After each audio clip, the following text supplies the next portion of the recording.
Genesis 1. In the beginning, when God created the heavens and the earth was a formless void, and darkness covered the face of the deep, while a wind from God swept over the face of the waters. Then God said, "Let there be light." And there was light. And God saw that the light was good. And God separated the light from the darkness. God called the light day, and the darkness he called night. And there was evening, and there was morning, the first day. And God said, "Let there be a dome in the midst of the waters, and let it separate the waters from the waters." So God made the dome, and separated the waters that were under the dome from the waters that were above the dome. And it was so. God called the dome sky. And there was evening, and there was morning, the second day.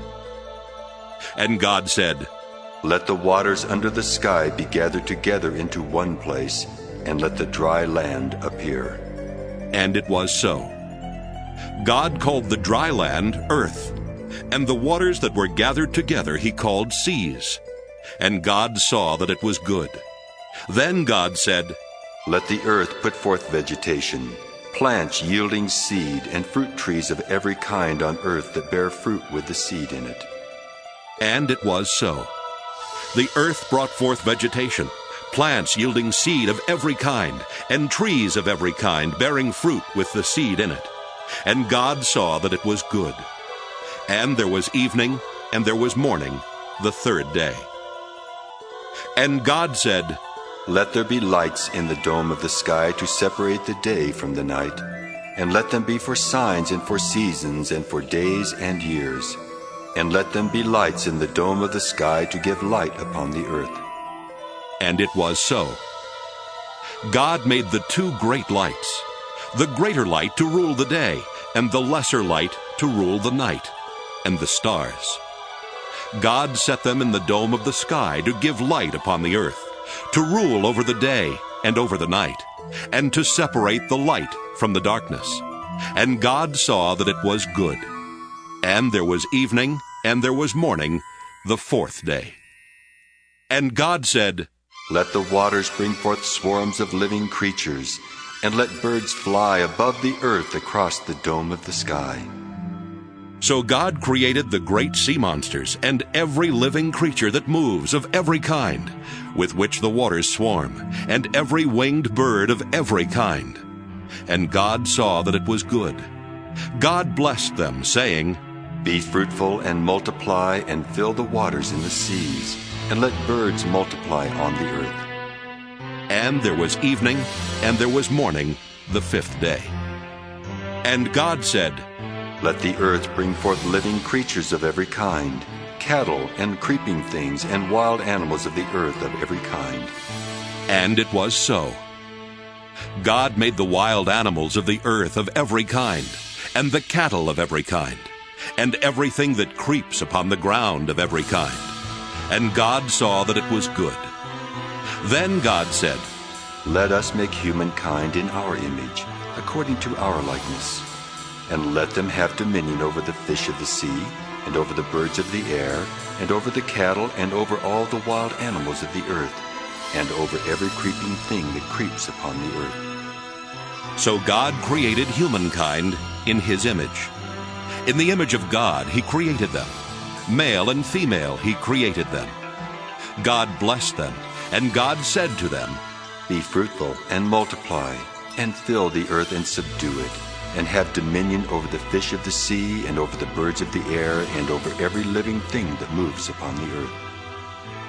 God said, "See, I have given you every plant yielding seed that is upon the face of all the earth, and every tree with seed in its fruit. You shall have them for food. And to every beast of the earth, and to every bird of the air, and to everything that creeps on the earth, everything that has breath of life, I have given every green plant for food." And it was so. God saw everything that he had made, and indeed it was very good. And there was evening, and there was morning, the sixth day. Genesis 2. Thus the heavens and the earth were finished, and all their multitude. And on the seventh day, God finished the work that he had done, and he rested on the seventh day from all the work that he had done. So God blessed the seventh day and hallowed it, because on it God rested from all the work that he had done in creation. These are the generations of the heavens and the earth when they were created. In the day that the Lord God made the earth and the heavens, when no plant of the field was yet in the earth, and no herb of the field had yet sprung up, for the Lord God had not caused it to rain upon the earth, and there was no one to till the ground. But a stream would rise from the earth, and water the whole face of the ground. Then the Lord God formed man from the dust of the ground, and breathed into his nostrils the breath of life. And the man became a living being. And the Lord God planted a garden in Eden, in the east, and there he put the man whom he had formed. Out of the ground that the Lord God made to grow every tree that is pleasant to the sight and good for food, the tree of life also in the midst of the garden, and the tree of the knowledge of good and evil. A river flows out of Eden to water the garden, and from there it divides and becomes 4 branches. The name of the first is Pishon.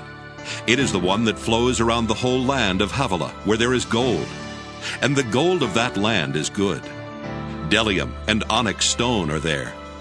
The name of the second river is Gihon. It is the one that flows around the whole land of Cush. The name of the third river is Tigris, which flows east of Assyria. And the fourth river is the Euphrates.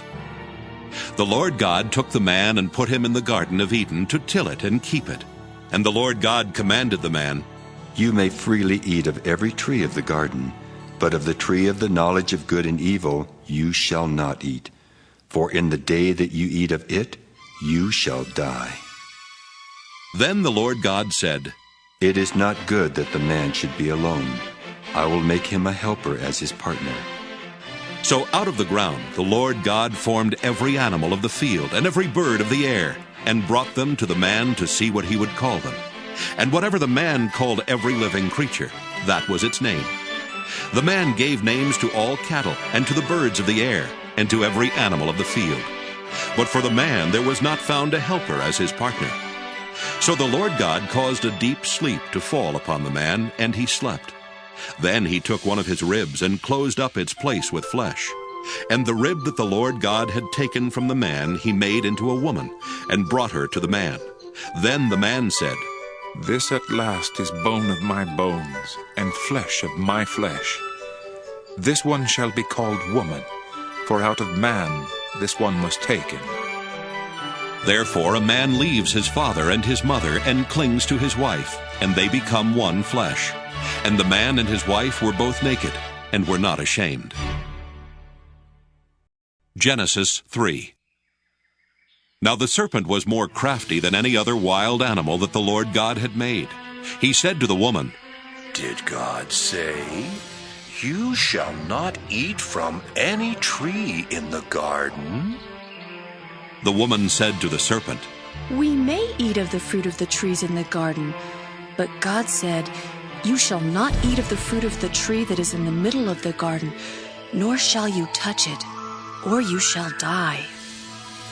But the serpent said to the woman, You will not die, for God knows that when you eat of it, your eyes will be opened, and you will be like God, knowing good and evil.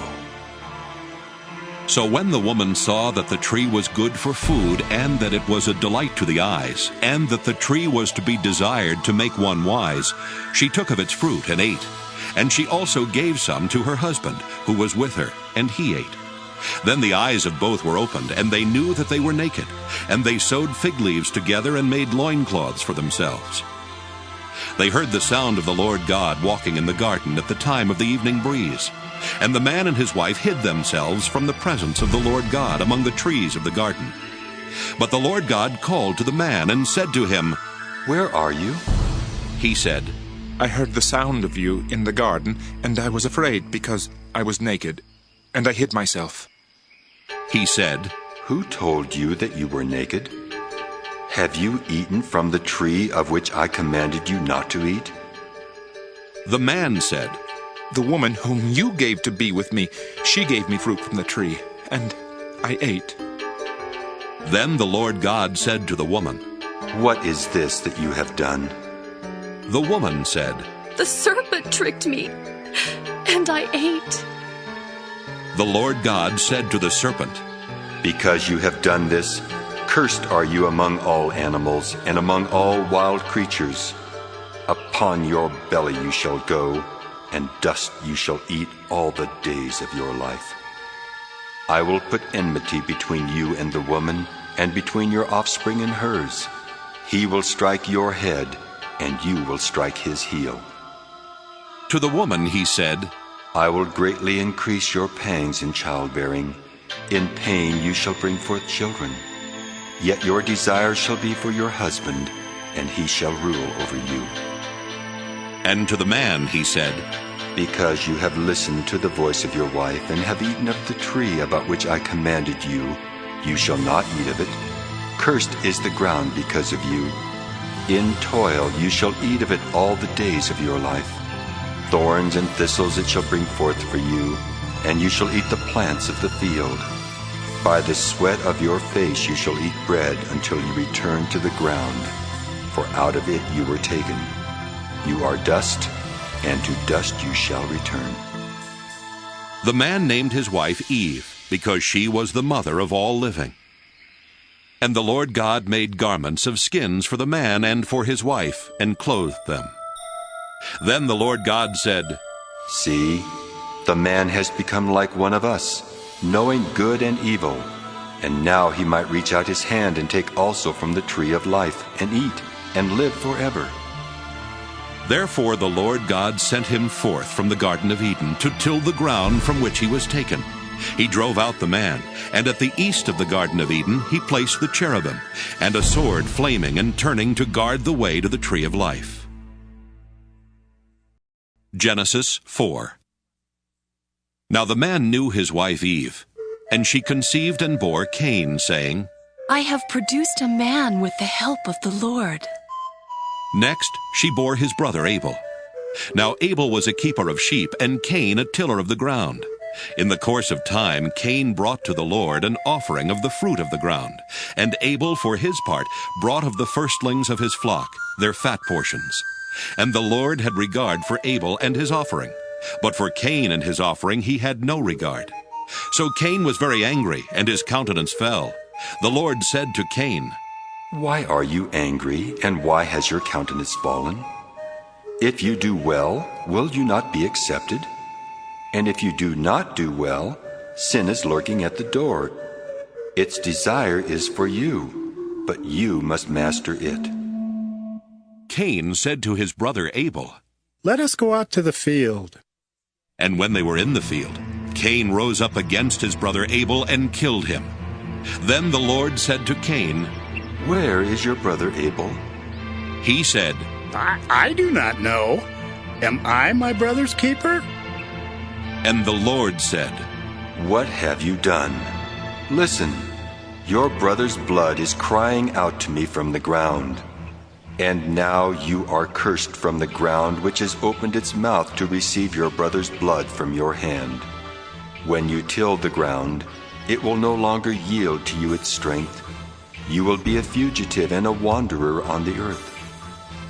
Cain said to the Lord, My punishment is greater than I can bear. Today you have driven me away from the soil, and I shall be hidden from your face. I shall be a fugitive and a wanderer on the earth, and anyone who meets me may kill me. Then the Lord said to him, Not so. Whoever kills Cain will suffer a sevenfold vengeance.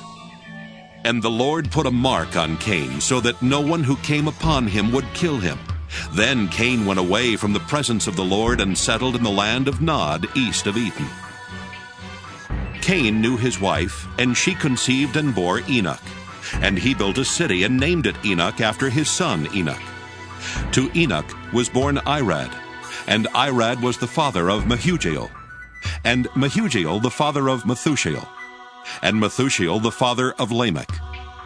Lamech took 2 wives. The name of the one was Adah, and the name of the other Zillah. Adah bore Jabal, He was the ancestor of those who live in tents and have livestock. His brother's name was Jubal. He was the ancestor of all those who play the lyre and pipe. Zillah bore Tubal-Cain, who made all kinds of bronze and iron tools. The sister of Tubal-Cain was Naamah. Lamech said to his wives, Ada and Zillah, hear my voice. You wives of Lamech, listen to what I say. I have killed a man for wounding me, a young man for striking me. If Cain is avenged sevenfold, truly Lamech 77-fold. Adam knew his wife again, and she bore a son and named him Seth, for she said, God has appointed for me another child instead of Abel, because Cain killed him. To Seth also a son was born, and he named him Enosh. At that time people began to invoke the name of the Lord. Genesis 5. This is the list of the descendants of Adam. When God created humankind, he made them in the likeness of God.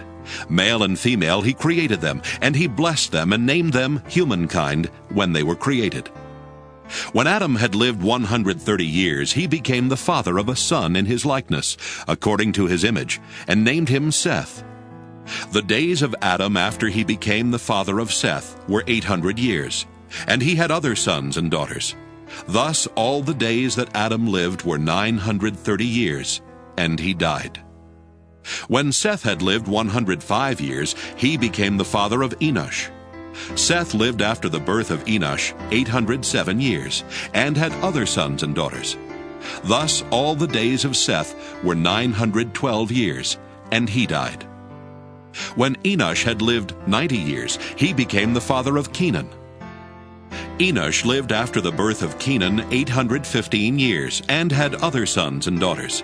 Thus all the days of Enosh were 905 years, and he died.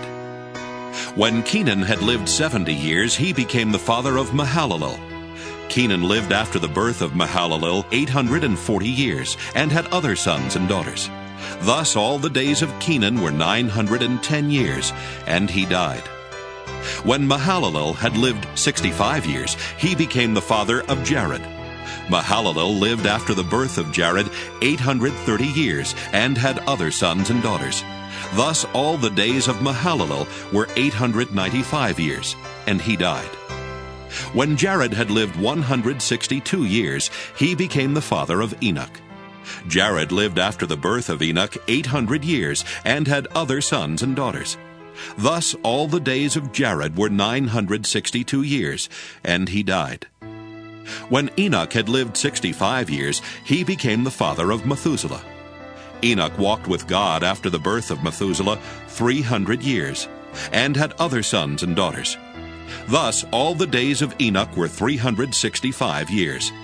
Enoch walked with God, then he was no more, because God took him.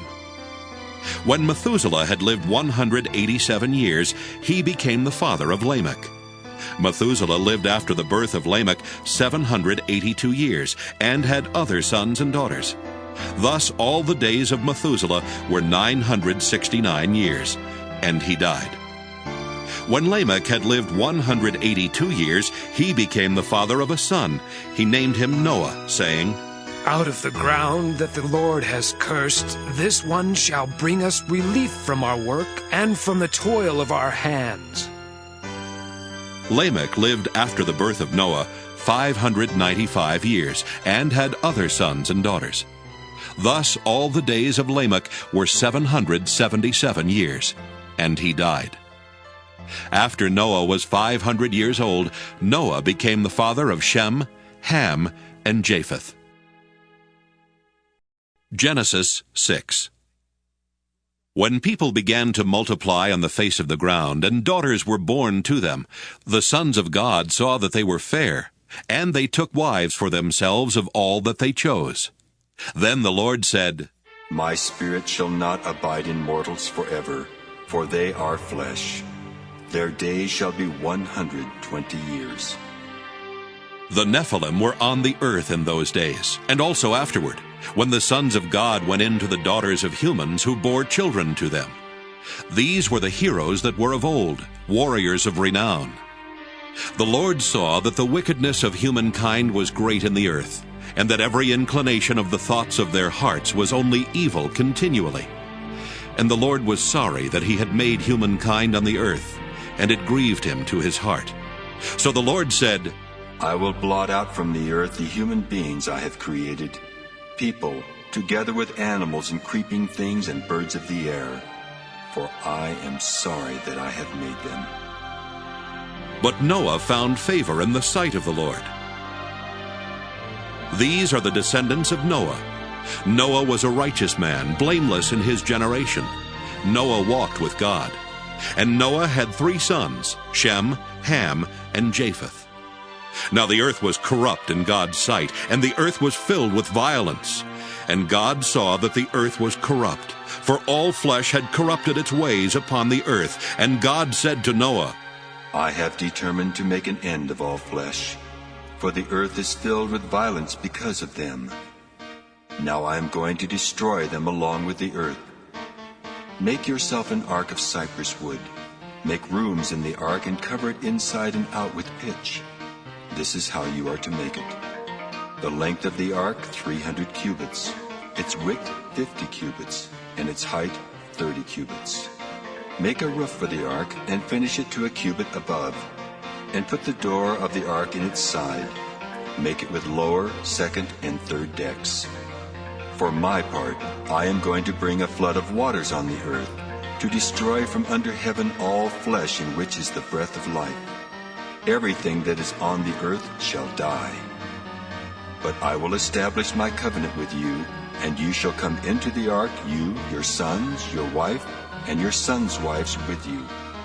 And of every living thing of all flesh you shall bring 2 of every kind into the ark, to keep them alive with you.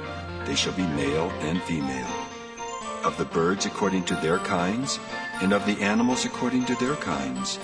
Of every creeping thing of the ground according to its kind. 2 of every kind shall come into you to keep them alive.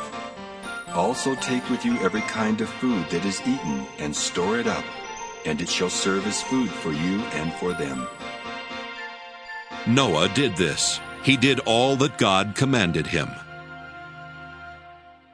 Genesis 7. Then the Lord said to Noah, Go into the ark, you and all your household, for I have seen that you alone are righteous before me in this generation. Take with you 7 pairs of all clean animals, the male and its mate, and a pair of the animals that are not clean, the male and its mate, and 7 pairs of the birds of the air also, male and female, to keep their kind alive on the face of all the earth. For in 7 days I will send rain on the earth for 40 days and 40 nights, and every living thing that I have made I will blot out from the face of the ground. And Noah did all that the Lord had commanded him. Noah was 600 years old when the flood of waters came on the earth, and Noah with his sons and his wife and his sons' wives went into the ark to escape the waters of the flood.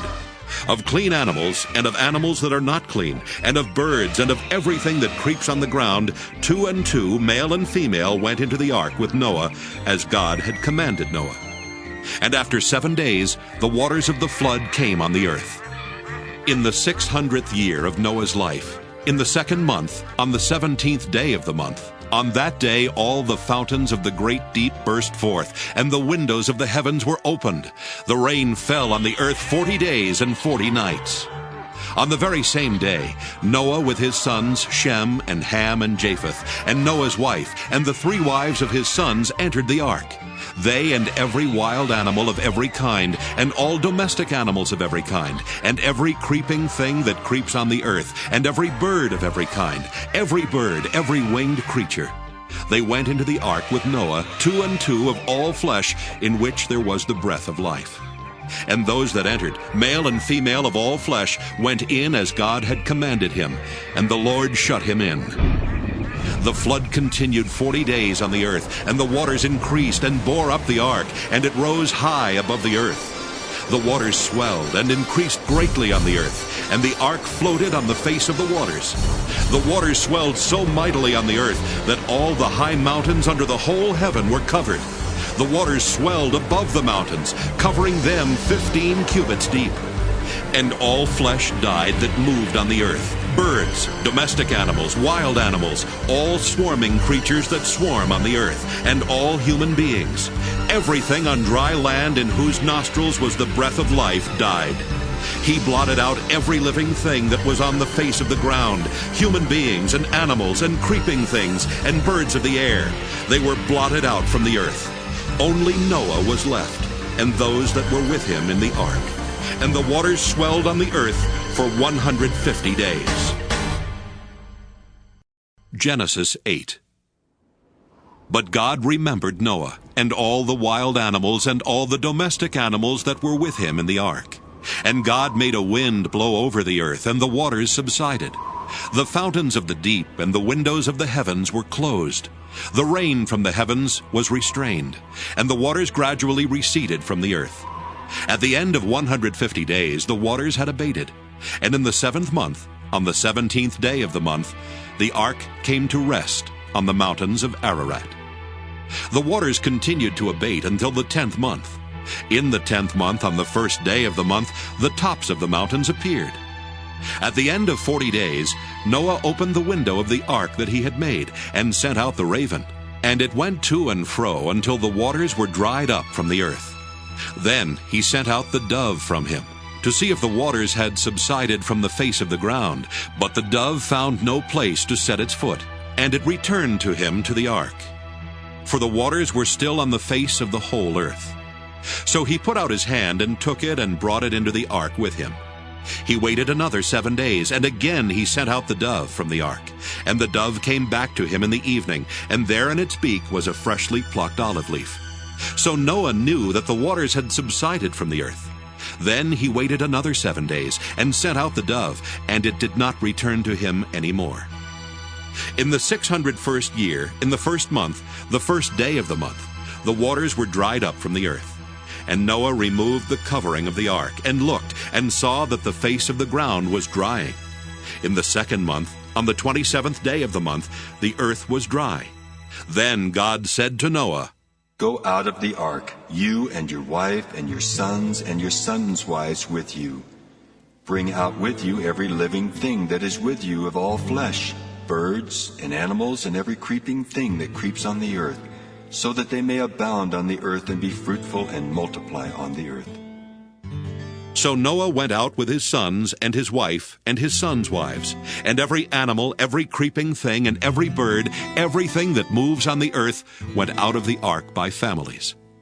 Then Noah built an altar to the Lord, and took of every clean animal and of every clean bird, and offered burnt offerings on the altar.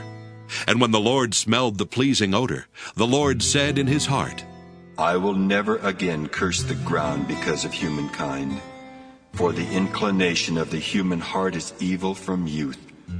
Nor will I ever again destroy every living creature as I have done. As long as the earth endures, seed time and harvest, cold and heat, summer and winter, day and night shall not cease. Genesis 9. God blessed Noah and his sons, and said to them, Be fruitful and multiply and fill the earth. The fear and dread of you shall rest on every animal of the earth, and on every bird of the air, on everything that creeps on the ground, and on all the fish of the sea. Into your hand they are delivered. Every moving thing that lives shall be food for you, and just as I gave you the green plants, I give you everything. Only you shall not eat flesh with its life, that is, its blood. For your own lifeblood I will surely require a reckoning. From every animal I will require it, and from human beings. Each one for the blood of another I will require a reckoning for human life. Whoever sheds the blood of a human, by a human shall that person's blood be shed. For in his own image God made humankind. And you, be fruitful and multiply, abound on the earth and multiply in it. Then God said to Noah and to his sons with him, As for me, I am establishing my covenant with you and your descendants after you, and with every living creature that is with you, the birds, the domestic animals, and every animal of the earth with you, as many as came out of the ark. I establish my covenant with you, that never again shall all flesh be cut off by the waters of a flood, and never again shall there be a flood to destroy the earth. God said, This is the sign of the covenant that I make between me and you and every living creature that is with you for all future generations. I have set my bow in the clouds, and it shall be a sign of the covenant between me and the earth. When I bring clouds over the earth, and the bow is seen in the clouds, I will remember my covenant that is between me and you and every living creature of all flesh, and the waters shall never again become a flood to destroy all flesh. When the bow is in the clouds, I will see it, and remember the everlasting covenant between God and every living creature of all flesh that is on the earth. God said to Noah, This is the sign of the covenant that I have established between me and all the flesh that is on the earth. The sons of Noah who went out of the ark were Shem, Ham, and Japheth. Ham was the father of Canaan. These three were the sons of Noah, and from these the whole earth was peopled. Noah, a man of the soil, was the first to plant a vineyard. He drank some of the wine and became drunk, and he lay uncovered in his tent. And Ham, the father of Canaan, saw the nakedness of his father, and told his two brothers outside. Then Shem and Japheth took a garment, laid it on both their shoulders, and walked backward, and covered the nakedness of their father. Their faces were turned away, and they did not see their father's nakedness. When Noah awoke from his wine, and knew what his youngest son had done to him, he said, Cursed be Canaan, lowest of slaves shall he be to his brothers. He also said, Blessed by the Lord my God be Shem, and let Canaan be his slave. May God make space for Japheth, and let him live in the tents of Shem, and let Canaan be his slave. After the flood, Noah lived 350 years. All the days of Noah were 950 years, and he died. Genesis 10. These are the descendants of Noah's sons, Shem, Ham, and Japheth. Children were born to them after the flood. The descendants of Japheth: Gomer, Magog, Madai, Javan, Tubal, Meshech, and Tyrus. The descendants of Gomer: Ashkenaz, Riphath, and Togarmah. The descendants of Javan: Elisha, Tarshish, Kittim, and Rodanim. From these the coastland peoples spread. These are the descendants of Japheth in their lands with their own language by their families in their nations. The descendants of Ham: Cush, Egypt, Put, and Canaan. The descendants of Cush: Seba, Havilah, Sabta, Raamah, and Sabteka. The descendants of Raamah: Sheba and Dedan. Cush became the father of Nimrod.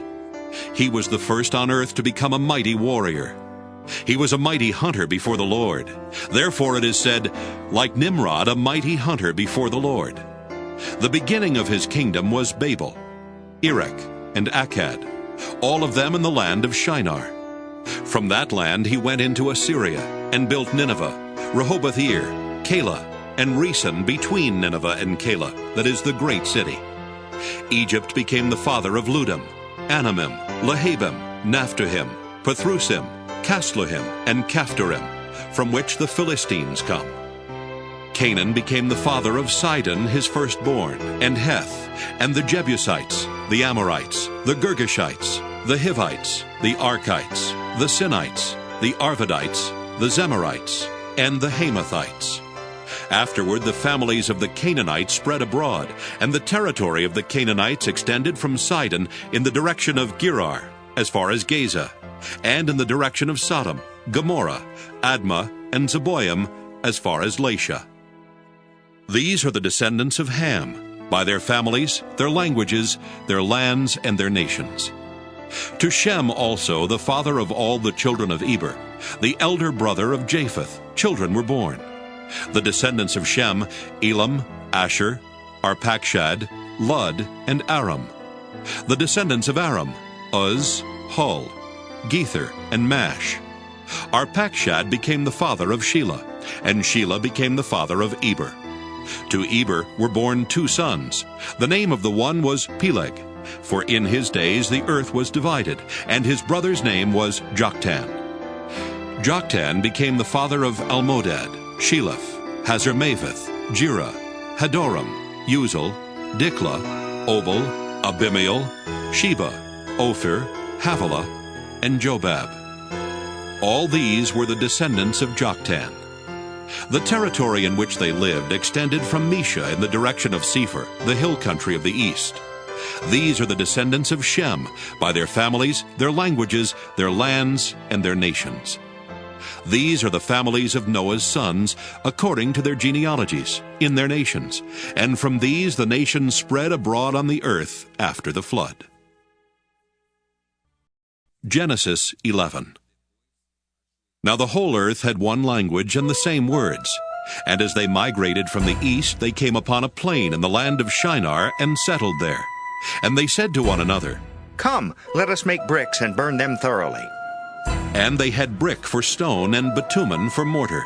Then they said, Come, let us build ourselves a city and a tower with its top in the heavens, and let us make a name for ourselves. Otherwise we shall be scattered abroad upon the face of the whole earth. The Lord came down to see the city and the tower which mortals had built. And the Lord said, Look, they are one people, and they have all one language, and this is only the beginning of what they will do. Nothing that they propose to do will now be impossible for them. Come, let us go down and confuse their language there, so that they will not understand one another's speech. So the Lord scattered them abroad from there over the face of all the earth, and they left off building the city. Therefore it was called Babel, because there the Lord confused the language of all the earth. And from there the Lord scattered them abroad over the face of all the earth. These are the descendants of Shem.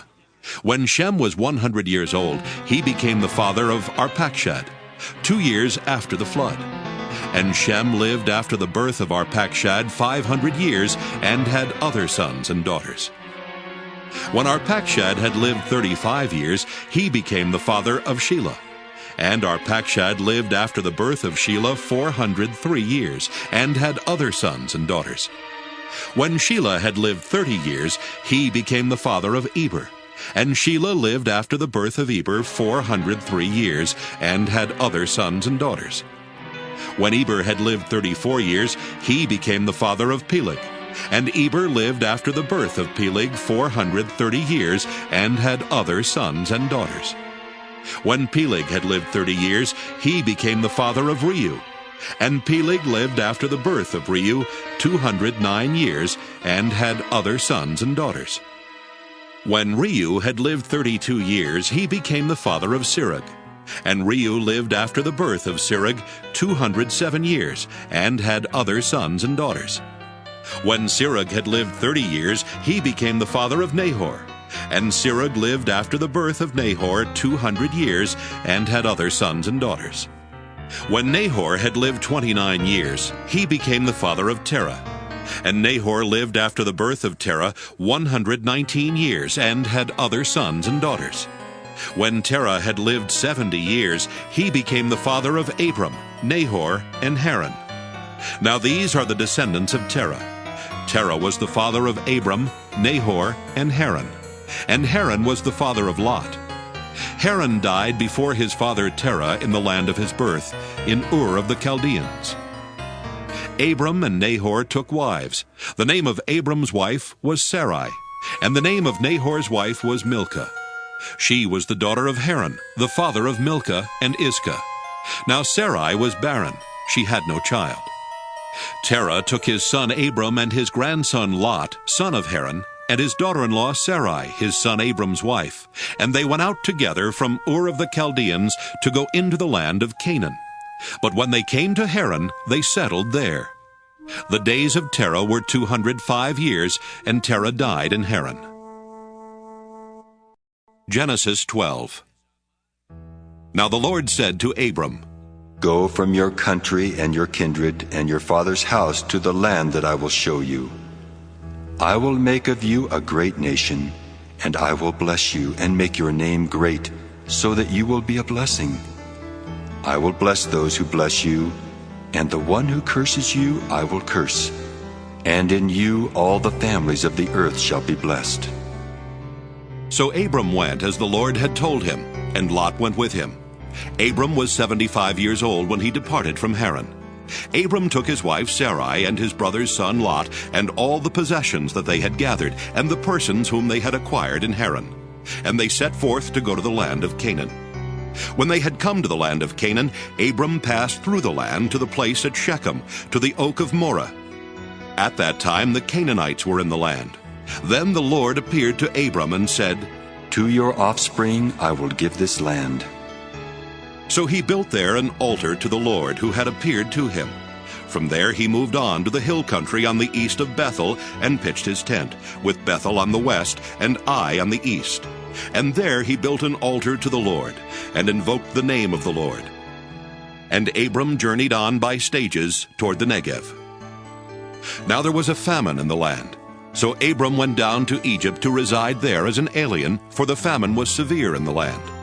When he was about to enter Egypt, he said to his wife Sarai, I know well that you are a woman beautiful in appearance, and when the Egyptians see you, they will say, This is his wife. Then they will kill me, but they will let you live. Say you are my sister, so that it may go well with me because of you, and that my life may be spared on your account. When Abram entered Egypt, the Egyptians saw that the woman was very beautiful. When the officials of Pharaoh saw her, they praised her to Pharaoh, and the woman was taken into Pharaoh's house. And for her sake he dealt well with Abram, and he had sheep, oxen, male donkeys, male and female slaves, female donkeys, and camels. But the Lord afflicted Pharaoh and his house with great plagues because of Sarai, Abram's wife. So Pharaoh called Abram and said, What is this you have done to me? Why did you not tell me that she was your wife? Why did you say she is my sister, so that I took her for my wife? Now then, here is your wife. Take her and be gone. And Pharaoh gave his men orders concerning him, and they set him on the way, with his wife and all that he had. Genesis 13. So Abram went up from Egypt, he and his wife and all that he had, and Lot with him, into the Negev. Now Abram was very rich in livestock, in silver and in gold. He journeyed on by stages from the Negev as far as Bethel, to the place where his tent had been at the beginning, between Bethel and Ai, to the place where he had made an altar at the first. And there Abram called on the name of the Lord. Now Lot, who went with Abram, also had flocks and herds and tents, so that the land could not support both of them living together. For their possessions were so great that they could not live together, and there was strife between the herders of Abram's livestock and the herders of Lot's livestock. At that time the Canaanites and the Perizzites lived in the land. Then Abram said to Lot, Let there be no strife between you and me, and between your herders and my herders, for we are kindred. Is not the whole land before you? Separate yourself from me. If you take the left hand, then I will go to the right. Or if you take the right hand, then I will go to the left. Lot looked about him, and saw that the plain of the Jordan was well watered everywhere, like the garden of the Lord, like the land of Egypt in the direction of Zoar. This was before the Lord had destroyed Sodom and Gomorrah. So Lot chose for himself all the plain of the Jordan, and Lot journeyed eastward. Thus they separated from each other. Abram settled in the land of Canaan, while Lot settled among the cities of the plain, and moved his tent as far as Sodom. Now the people of Sodom were wicked, great sinners against the Lord. The Lord said to Abram after Lot had separated from him, Raise your eyes now, and look from the place where you are, northward and southward and eastward and westward. For all the land that you see I will give to you and to your offspring forever. I will make your offspring like the dust of the earth, so that if one can count the dust of the earth, your offspring also can be counted. Rise up, walk through the length and the breadth of the land, for I will give it to you. So Abram moved his tent, and came and settled by the oaks of Mamre, which are at Hebron, and there he built an altar to the Lord. Genesis 14. In the days of King Amraphel of Shinar, King Arioch of Elasar, King Kedorlaomer of Elam, and King Tidal of Goyim, these kings made war with King Bera of Sodom, King Bersha of Gomorrah, King Shinab of Admah, King Shemeber of Zeboim, and the king of Bela, that is Zoar. All these joined forces in the valley of Siddim, that is the Dead Sea. 12 years they had served Kedorlaomer, but in the 13th year they rebelled.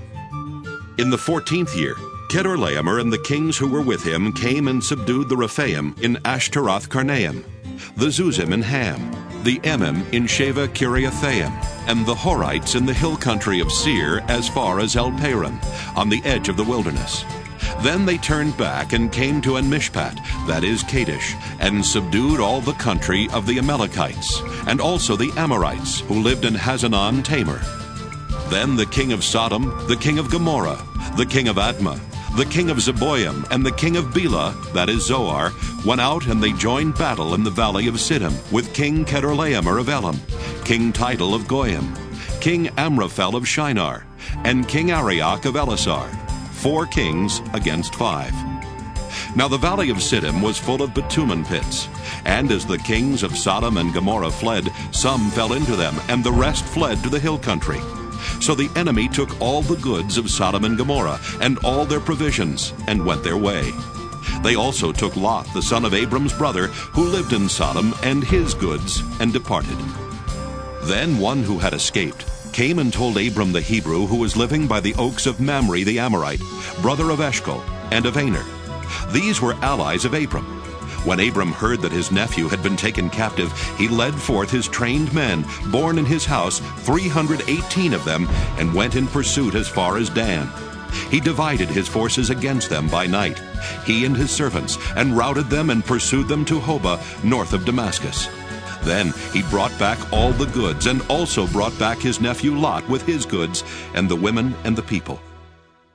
After his return from the defeat of Kedorlaomer and the kings who were with him, the king of Sodom went out to meet him at the valley of Sheva, that is the king's valley.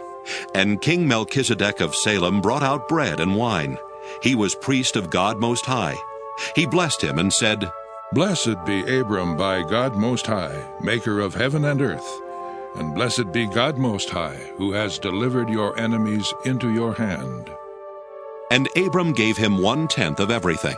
Then the king of Sodom said to Abram, Give me the persons, but take the goods for yourself. But Abram said to the king of Sodom, I have sworn to the Lord God Most High, maker of heaven and earth, that I would not take a thread or a sandal thong or anything that is yours, so that you might not say, I have made Abram rich. I will take nothing but what the young men have eaten, and the share of the men who went with me, Aner, Eshcol, and Mamre, let them take their share. Genesis 15.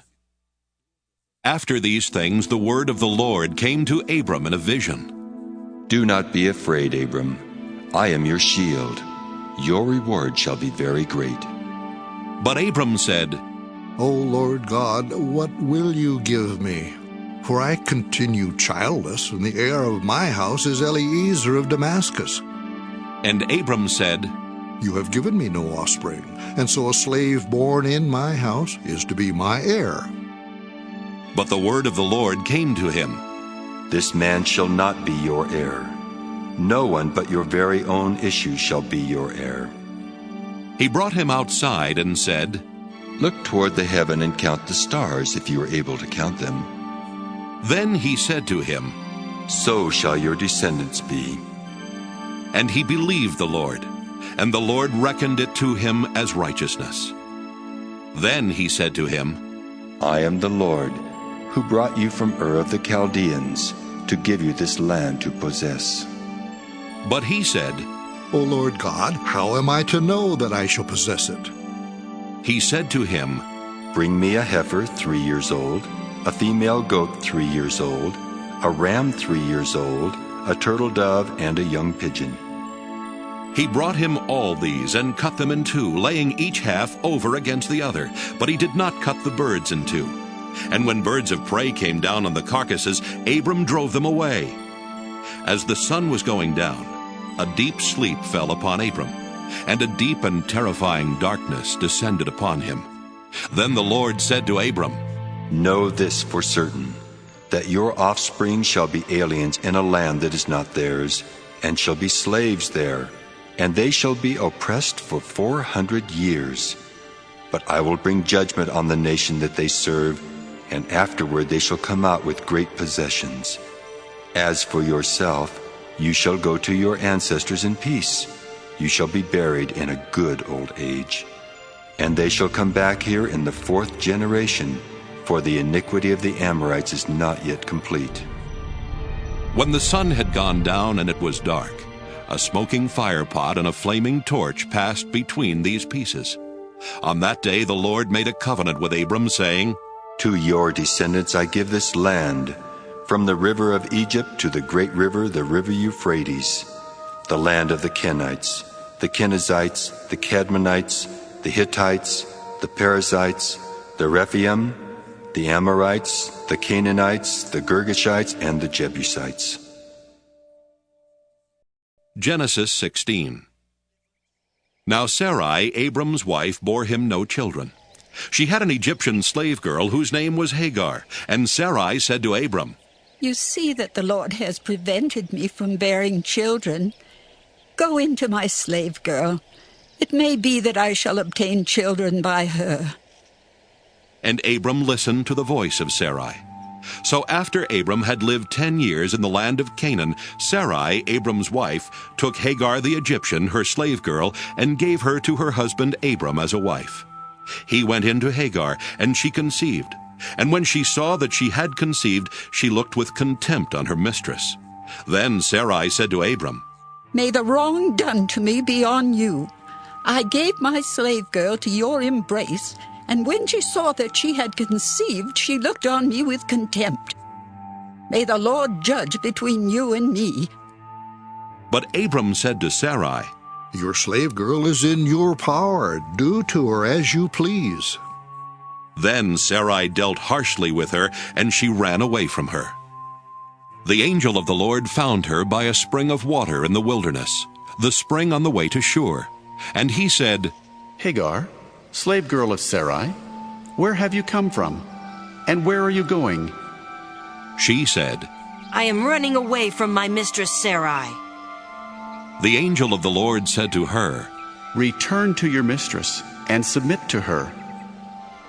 The angel of the Lord also said to her, I will so greatly multiply your offspring that they cannot be counted for multitude.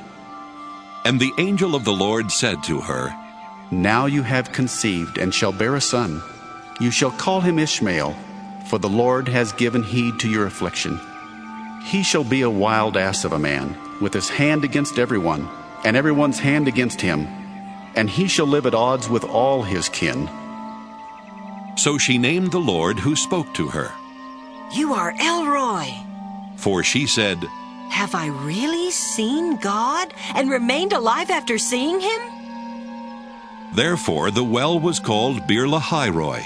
It lies between Kadesh and Bered. Hagar bore Abram a son, and Abram named his son whom Hagar bore Ishmael. Abram was 86 years old when Hagar bore him Ishmael. Genesis 17. When Abram was 99 years old, the Lord appeared to Abram and said to him, I am God Almighty. Walk before me and be blameless, and I will make my covenant between me and you, and will make you exceedingly numerous. Then Abram fell on his face, and God said to him, As for me, this is my covenant with you.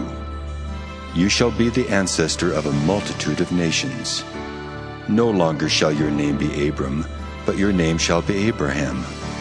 For I have made you the ancestor of a multitude of nations. I will make you exceedingly fruitful, and I will make nations of you, and kings shall come from you. I will establish my covenant between me and you, and your offspring after you throughout their generations for an everlasting covenant, to be God to you, and to your offspring after you. And I will give to you and to your offspring after you the land where you are now an alien, all the land of Canaan for a perpetual holding, and I will be their God.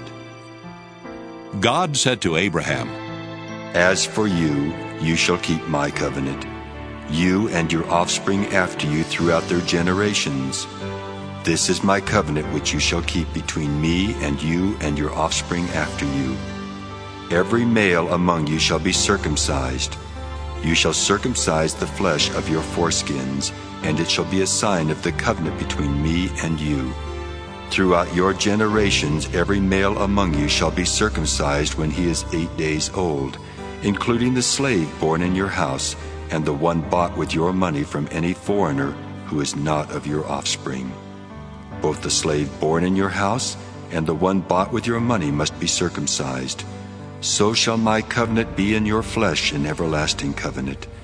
Any uncircumcised male who is not circumcised in the flesh of his foreskin shall be cut off from his people. He has broken my covenant. God said to Abraham, As for Sarah your wife, you shall not call her Sarai, but Sarah shall be her name. I will bless her, and moreover I will give you a son by her. I will bless her, and she shall give rise to nations. Kings of peoples shall come from her. Then Abraham fell on his face and laughed, and said to himself, Can a child be born to a man who is 100 years old? Can Sarah, who is 90 years old, bear a child? And Abraham said to God, Oh, that Ishmael might live in your sight. God said, No, but your wife Sarah shall bear you a son, and you shall name him Isaac. I will establish my covenant with him as an everlasting covenant for his offspring after him. As for Ishmael, I have heard you. I will bless him and make him fruitful and exceedingly numerous. He shall be the father of 12 princes, and I will make him a great nation. But my covenant I will establish with Isaac, whom Sarah shall bear to you at this season next year. And when he had finished talking with him, God went up from Abraham. Then Abraham took his son Ishmael, and all the slaves born in his house or bought with his money, every male among the men of Abraham's house, and he circumcised the flesh of their foreskins that very day, as God had said to him. Abraham was 99 years old when he was circumcised in the flesh of his foreskin. And his son Ishmael was 13 years old when he was circumcised in the flesh of his foreskin. That very day Abraham and his son Ishmael were circumcised. And all the men of his house, slaves born in the house, and those bought with money from a foreigner, were circumcised with him. Genesis 18. The Lord appeared to Abraham by the oaks of Mamre, as he sat at the entrance of his tent in the heat of the day. He looked up and saw 3 men standing near him. When he saw them, he ran from the tent entrance to meet them and bowed down to the ground. He said, My Lord, if I find favor with you, do not pass by your servant. Let a little water be brought, and wash your feet, and rest yourselves under the tree. Let me bring a little bread, that you may refresh yourselves, and after that you may pass on, since you have come to your servant. So they said, Do as you have said. And Abraham hastened into the tent to Sarah, and said, Make ready quickly 3 measures of choice flour. Knead it and make cakes. Abraham ran to the herd and took a calf, tender and good, and gave it to the servant who hastened to prepare it. Then he took curds and milk, and the calf that he had prepared, and set it before them, and he stood by them under the tree while they ate. They said to him, Where is your wife Sarah? And he said, There, in the tent. Then one said, I will surely return to you in due season, and your wife Sarah shall have a son. And Sarah was listening at the tent entrance behind him. Now Abraham and Sarah were old, advanced in age. It had ceased to be with Sarah after the manner of women. So Sarah laughed to herself, saying, After I have grown old, and my husband is old, shall I have pleasure? The Lord said to Abraham, Why did Sarah laugh and say, Shall I indeed bear a child now that I am old? Is anything too wonderful for the Lord? At the set time I will return to you in due season, and Sarah shall have a son. But Sarah denied, saying, I did not laugh. For she was afraid. He said, Oh, yes, you did laugh. Then the men set out from there, and they looked toward Sodom, and Abraham went with them to set them on their way. The Lord said, Shall I hide from Abraham what I am about to do, seeing that Abraham shall become a great and mighty nation, and all the nations of the earth shall be blessed in him? No, for I have chosen him, that he may charge his children and his household after him to keep the way of the Lord by doing righteousness and justice, so that the Lord may bring about for Abraham what he has promised him. Then the Lord said, How great is the outcry against Sodom and Gomorrah, and how very grave their sin. I must go down and see whether they have done altogether according to the outcry that has come to me, and if not, I will know.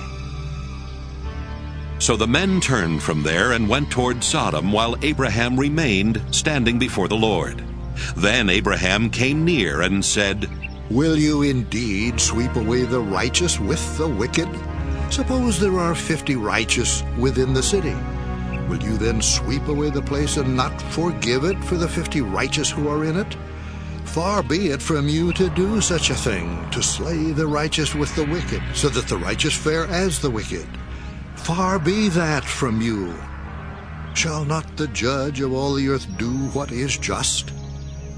And the Lord said, If I find at Sodom 50 righteous in the city, I will forgive the whole place for their sake. Abraham answered, Let me take it upon myself to speak to the Lord, I who am but dust and ashes. Suppose 5 of the 50 righteous are lacking. Will you destroy the whole city for lack of 5? And he said, I will not destroy it if I find 45 there. Again he spoke to him. Suppose 40 are found there. He answered, For the sake of 40, I will not do it. Then he said, Oh, do not let the Lord be angry if I speak. Suppose 30 are found there. He answered, I will not do it if I find 30 there. He said, Let me take it upon myself to speak to the Lord. Suppose 20 are found there. He answered, For the sake of 20, I will not destroy it. Then he said, Oh, do not let the Lord be angry if I speak just once more. Suppose 10 are found there. He answered, For the sake of 10, I will not destroy it. And the Lord went his way when he had finished speaking to Abraham, and Abraham returned to his place. Genesis 19. The 2 angels came to Sodom in the evening, and Lot was sitting in the gateway of Sodom. When Lot saw them, he rose to meet them, and bowed down with his face to the ground. He said, Please, my lords, turn aside to your servant's house and spend the night, and wash your feet. Then you can rise early and go on your way. They said, No, we will spend the night in the square. But he urged them strongly, so they turned aside to him and entered his house. And he made them a feast, and baked unleavened bread, and they ate. But before they lay down, the men of the city, the men of Sodom, both young and old, all the people to the last man, surrounded the house, and they called to Lot.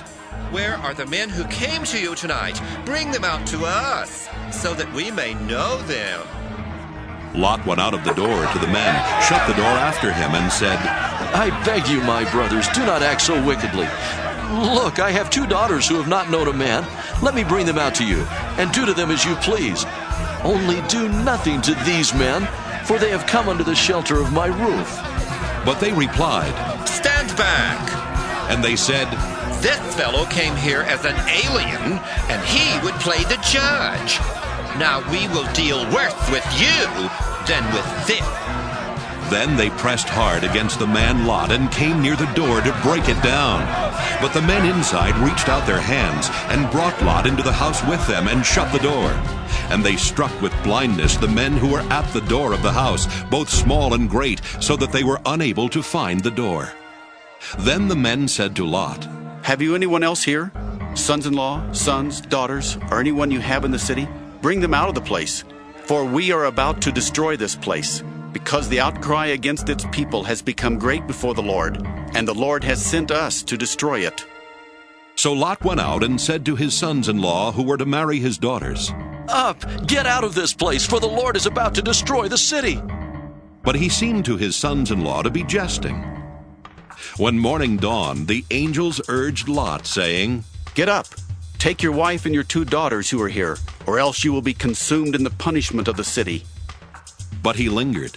So the men seized him and his wife and his 2 daughters by the hand, the Lord being merciful to him, and they brought him out and left him outside the city.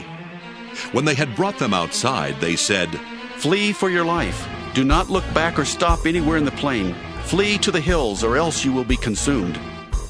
And Lot said to them, Oh no, my lords, your servant has found favor with you, and you have shown me great kindness in saving my life. But I cannot flee to the hills, for fear the disaster will overtake me and I die.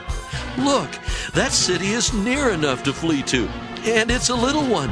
Let me escape there. Is it not a little one? And my life will be saved. He said to him, Very well, I grant you this favor too, and will not overthrow the city of which you have spoken. Hurry, escape there, for I can do nothing until you arrive there. Therefore the city was called Zoar. The sun had risen on the earth when Lot came to Zoar. Then the Lord rained on Sodom and Gomorrah sulfur and fire from the Lord out of heaven, and he overthrew those cities, and all the plain, and all the inhabitants of the cities, and what grew on the ground. But Lot's wife behind him looked back, and she became a pillar of salt. Abraham went early in the morning to the place where he had stood before the Lord. And he looked down toward Sodom and Gomorrah, and toward all the land of the plain, and saw the smoke of the land going up like the smoke of a furnace.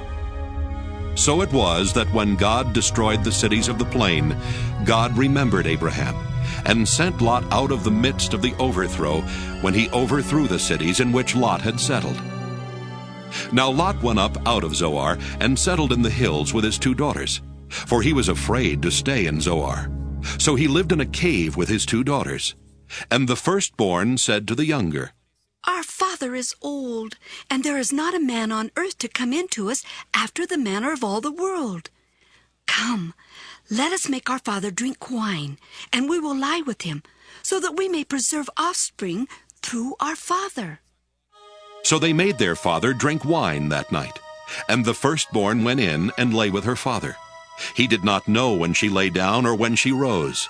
On the next day the firstborn said to the younger, Look, I lay last night with my father. Let us make him drink wine tonight also. Then you go in and lie with him, so that we may preserve offspring through our father.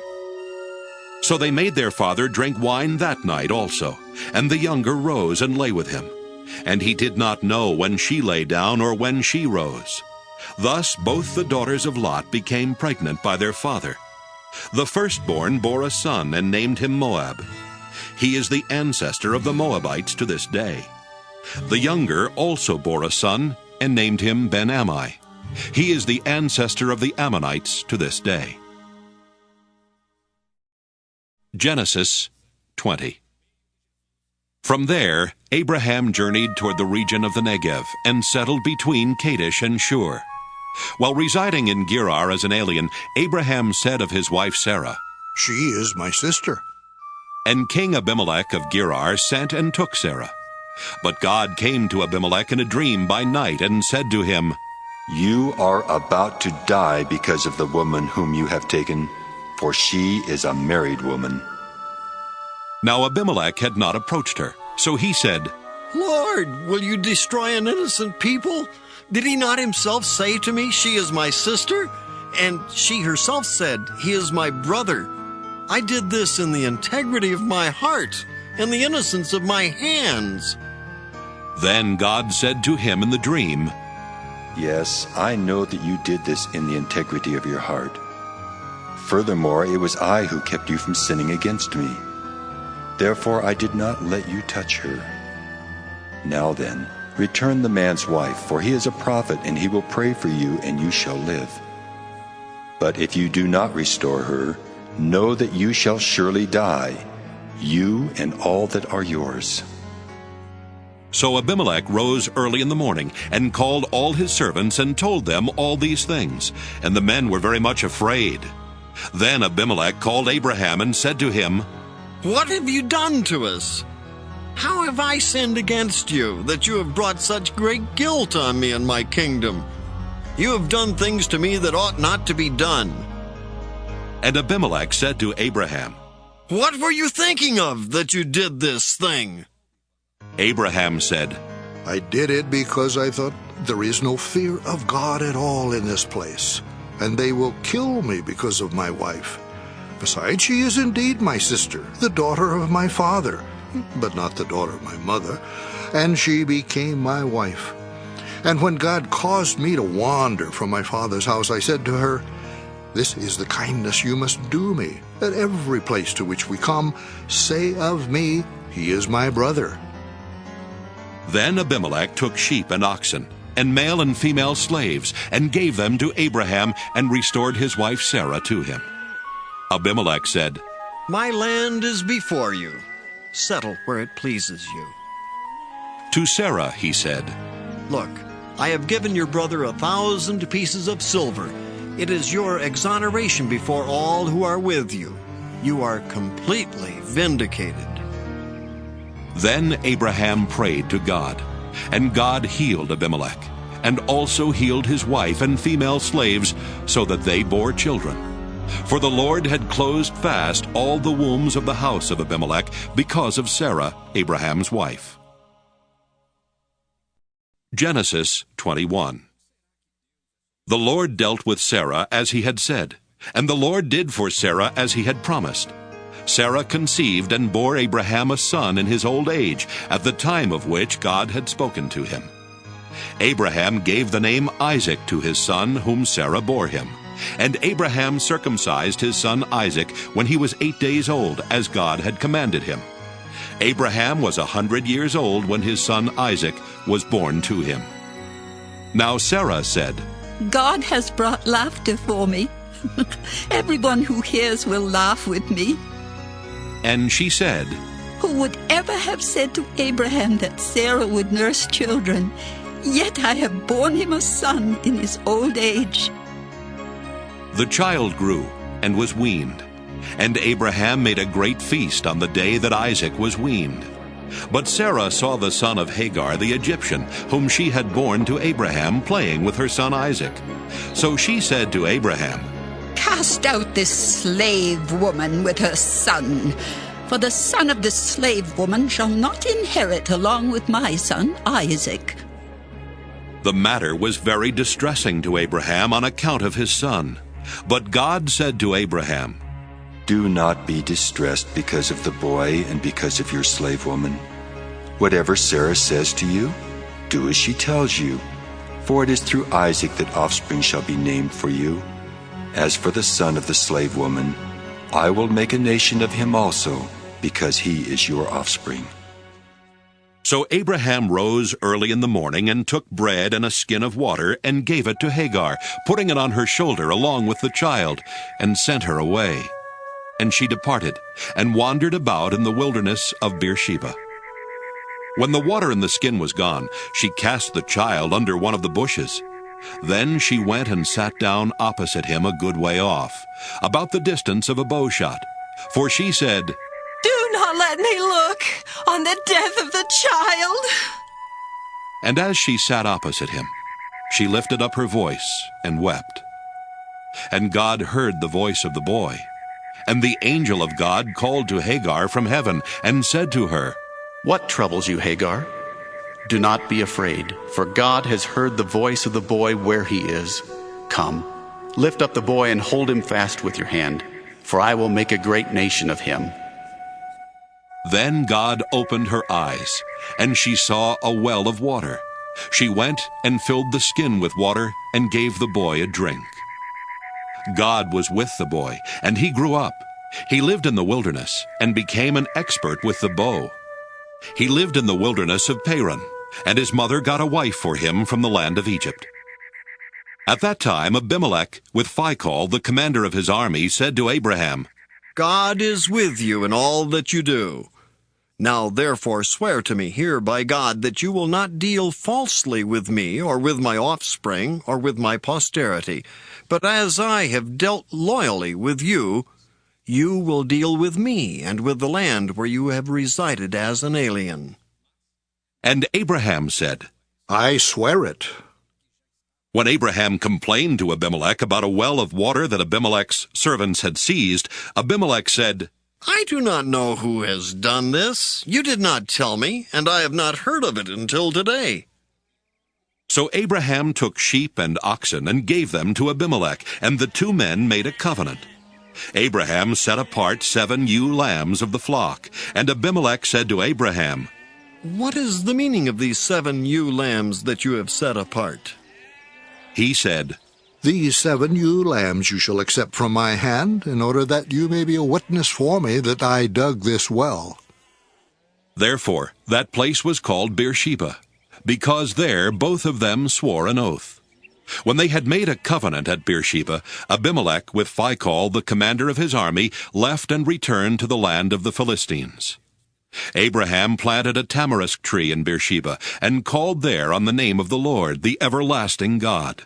And Abraham resided as an alien many days in the land of the Philistines. Genesis 22. After these things God tested Abraham.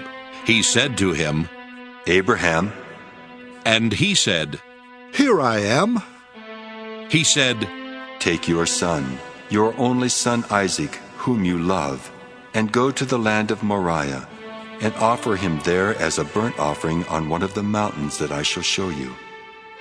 So Abraham rose early in the morning, saddled his donkey, and took 2 of his young men with him, and his son Isaac. He cut the wood for the burnt offering, and set out, and went to the place in the distance that God had shown him. On the 3rd day Abraham looked up and saw the place far away. Then Abraham said to his young men, Stay here with the donkey. The boy and I will go over there. We will worship, and then we will come back to you. Abraham took the wood of the burnt offering, and laid it on his son Isaac, and he himself carried the fire and the knife. So the 2 of them walked on together. Isaac said to his father Abraham, Father. And he said, Here I am, my son. He said, The fire and the wood are here, but where is the lamb for a burnt offering? Abraham said, God himself will provide the lamb for a burnt offering, my son. So the 2 of them walked on together. When they came to the place that God had shown him, Abraham built an altar there and laid the wood in order. He bound his son Isaac and laid him on the altar on top of the wood. Then Abraham reached out his hand and took the knife to kill his son. But the angel of the Lord called to him from heaven and said, Abraham, Abraham. And he said, Here I am. He said, Do not lay your hand on the boy, or do anything to him. For now I know that you fear God, since you have not withheld your son, your only son, from me. And Abraham looked up and saw a ram caught in a thicket by its horns. Abraham went and took the ram and offered it up as a burnt offering instead of his son. So Abraham called that place, The Lord Will Provide, as it is said to this day, On the mount of the Lord it shall be provided. The angel of the Lord called to Abraham a second time from heaven and said, By myself I have sworn, says the Lord, because you have done this, and have not withheld your son, your only son, I will indeed bless you, and I will make your offspring as numerous as the stars of heaven, and as the sand that is on the seashore. And your offspring shall possess the gate of their enemies, and by your offspring shall all the nations of earth gain blessing for themselves, because you have obeyed my voice. So Abraham returned to his young men, and they arose and went together to Beersheba, and Abraham lived at Beersheba. Now after these things it was told Abraham, Milcah also has borne children to your brother Nahor. Uz the firstborn, Buz his brother, Kemuel the father of Aram, Kesed, Hazo, Pildash, Jidlaph, and Bethuel. Bethuel became the father of Rebekah. These 8 Milcah bore to Nahor, Abraham's brother. Moreover, his concubine, whose name was Reumah, bore Tebah, Gaham, Tahash, and Maacah. Genesis 23. Sarah lived 127 years. This was the length of Sarah's life. And Sarah died at Kiriath-arba, that is, Hebron, in the land of Canaan. And Abraham went in to mourn for Sarah and to weep for her. Abraham rose up from beside his dead and said to the Hittites, I am a stranger and an alien residing among you. Give me property among you for a burying place, so that I may bury my dead out of my sight. The Hittites answered Abraham, Hear us, my lord. You are a mighty prince among us. Bury your dead in the choicest of our burial places. None of us will withhold from you any burial ground for burying your dead. Abraham rose and bowed to the Hittites, the people of the land. He said to them, If you are willing that I should bury my dead out of my sight, hear me, and entreat for me Ephron, son of Zohar, so that he may give me the cave of Machpelah, which he owns. It is at the end of his field. For the full price, let him give it to me in your presence, as a possession for a burying place. Now Ephron was sitting among the Hittites. And Ephron the Hittite answered Abraham in the hearing of the Hittites, of all who went in at the gate of his city. No, my lord, hear me. I give you the field, and I give you the cave that is in it. In the presence of my people I give it to you. Bury your dead. Then Abraham bowed down before the people of the land. He said to Ephron in the hearing of the people of the land, If you only will listen to me, I will give the price of the field. Accept it from me, so that I may bury my dead there. Ephron answered Abraham, My lord, listen to me. A piece of land worth 400 shekels of silver. What is that between you and me? Bury your dead. Abraham agreed with Ephron, and Abraham weighed out for Ephron the silver that he had named in the hearing of the Hittites, 400 shekels of silver, according to the weights current among the merchants. So the field of Ephron in Machpelah, which was to the east of Mamre, the field with the cave that was in it, and all the trees that were in the field throughout its whole area, passed to Abraham as a possession in the presence of the Hittites, in the presence of all who went in at the gate of his city. After this, Abraham buried Sarah his wife in the cave of the field at Machpelah facing Mamre, that is Hebron, in the land of Canaan. The field and the cave that is in it passed from the Hittites into Abraham's possession as a burying place. Genesis 24. Now Abraham was old, well advanced in years, and the Lord had blessed Abraham in all things. Abraham said to his servant, the oldest of his house, who had charge of all that he had, Put your hand under my thigh, and I will make you swear by the Lord, the God of heaven and earth, that you will not get a wife for my son from the daughters of the Canaanites among whom I live, but will go to my country and to my kindred, and get a wife for my son Isaac. The servant said to him, Perhaps the woman may not be willing to follow me to this land. Must I then take your son back to the land from which you came? Abraham said to him, See to it that you do not take my son back there. The Lord, the God of heaven, who took me from my father's house and from the land of my birth, and who spoke to me and swore to me, To your offspring I will give this land. He will send his angel before you, and you shall take a wife for my son from there. But if the woman is not willing to follow you, then you will be free from this oath of mine. Only you must not take my son back there. So the servant put his hand under the thigh of Abraham his master, and swore to him concerning this matter. Then the servant took 10 of his master's camels and departed, taking all kinds of choice gifts from his master.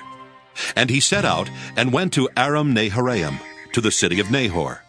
He made the camels kneel down outside the city by the well of water. It was toward evening, the time when women go out to draw water. And he said, O Lord God of my master Abraham, please grant me success today and show steadfast love to my master Abraham. I am standing here by the spring of water, and the daughters of the townspeople are coming out to draw water. Let the girl to whom I shall say, please offer your jar that I may drink, and who shall say, drink, and I will water your camels. Let her be the one whom you have appointed for your servant Isaac. By this I shall know that you have shown steadfast love to my master." Before he had finished speaking, there was Rebekah, who was born to Bethuel, son of Milcah, the wife of Nahor, Abraham's brother, coming out with her water jar on her shoulder. The girl was very fair to look upon, a virgin whom no man had known. She went down to the spring, filled her jar, and came up. Then the servant ran to meet her and said, "Please, let me sip a little water from your jar." "Drink, my lord," she said, and quickly lowered her jar upon her hand and gave him a drink. When she had finished giving him a drink, she said, "I will draw for your camels also, until they have finished drinking." So she quickly emptied her jar into the trough and ran again to the well to draw, and she drew for all his camels. The man gazed at her in silence to learn whether or not the Lord had made his journey successful. When the camels had finished drinking, the man took a gold nose ring weighing a half shekel and 2 bracelets for her arms weighing 10 gold shekels, and said, "Tell me whose daughter you are. And is there room in your father's house for us to spend the night?" She said to him, "I am the daughter of Bethuel, son of Milcah, whom she bore to Nahor." She added, "We have plenty of straw and fodder, and a place to spend the night." The man bowed his head and worshipped the Lord and said, "Blessed be the Lord, the God of my master Abraham, who has not forsaken his steadfast love and his faithfulness toward my master. As for me, the Lord has led me on the way to the house of my master's kin." Then the girl ran and told her mother's household about these things. Rebekah had a brother whose name was Laban, and Laban ran out to the man to the spring. As soon as he had seen the nose ring and the bracelets on his sister's arms, and when he heard the words of his sister Rebekah, "Thus the man spoke to me," he went to the man, and there he was standing by the camels at the spring. He said, "Come in, O blessed of the Lord. Why do you stand outside when I have prepared the house and a place for the camels?" So the man came into the house, and Laban unloaded the camels and gave him straw and fodder for the camels, and water to wash his feet and the feet of the men who were with him. Then food was set before him to eat, but he said, "I will not eat until I have told my errand." He said, "Speak on." So he said, "I am Abraham's servant. The Lord has greatly blessed my master, and he has become wealthy.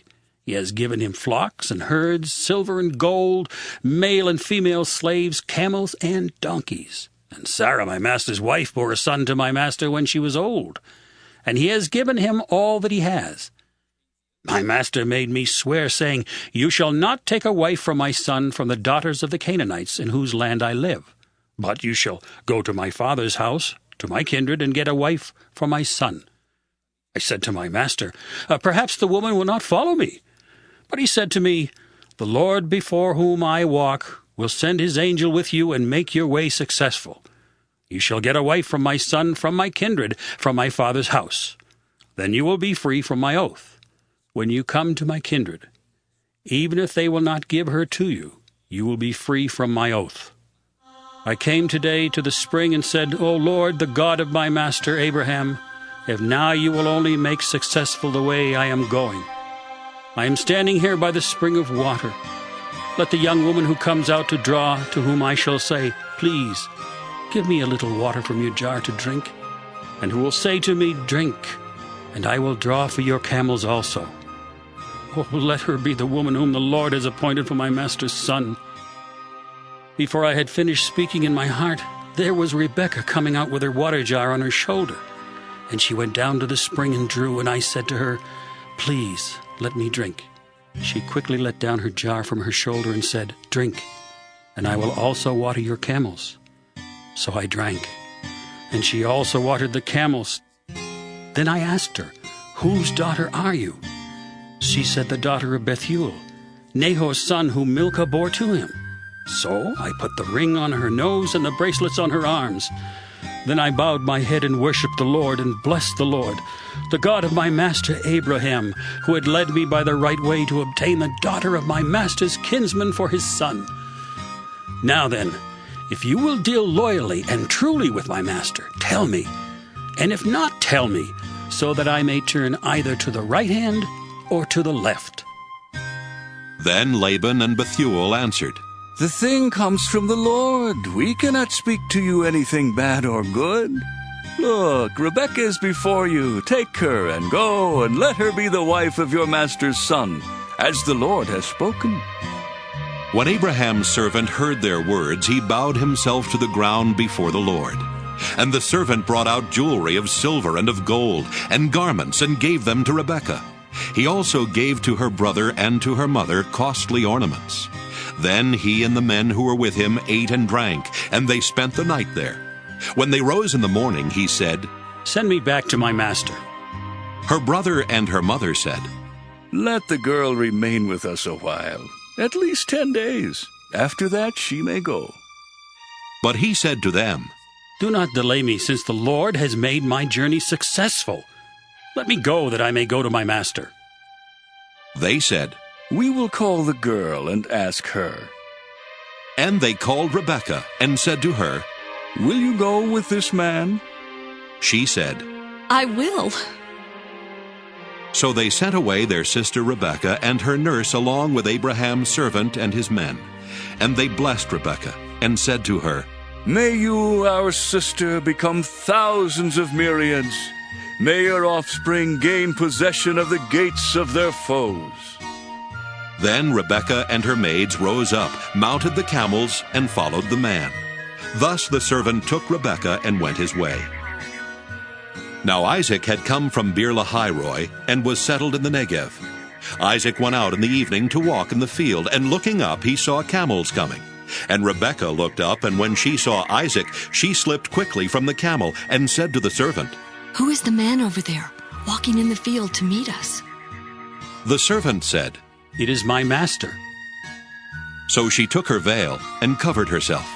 And the servant told Isaac all the things that he had done. Then Isaac brought her into his mother Sarah's tent. He took Rebekah, and she became his wife, and he loved her. So Isaac was comforted after his mother's death. Genesis 25. Abraham took another wife, whose name was Keturah. She bore him Zimran, Jokshan, Medan, Midian, Ishbak, and Shua. Jokshan was the father of Sheba and Dedan. The sons of Dedan were Asherim, Letushim, and Leamim. The sons of Midian were Ephah, Epher, Hanok, Abida, and Eldaah. All these were the children of Keturah. Abraham gave all he had to Isaac, but to the sons of his concubines Abraham gave gifts while he was still living, and he sent them away from his son Isaac eastward to the east country. This is the length of Abraham's life, 175 years.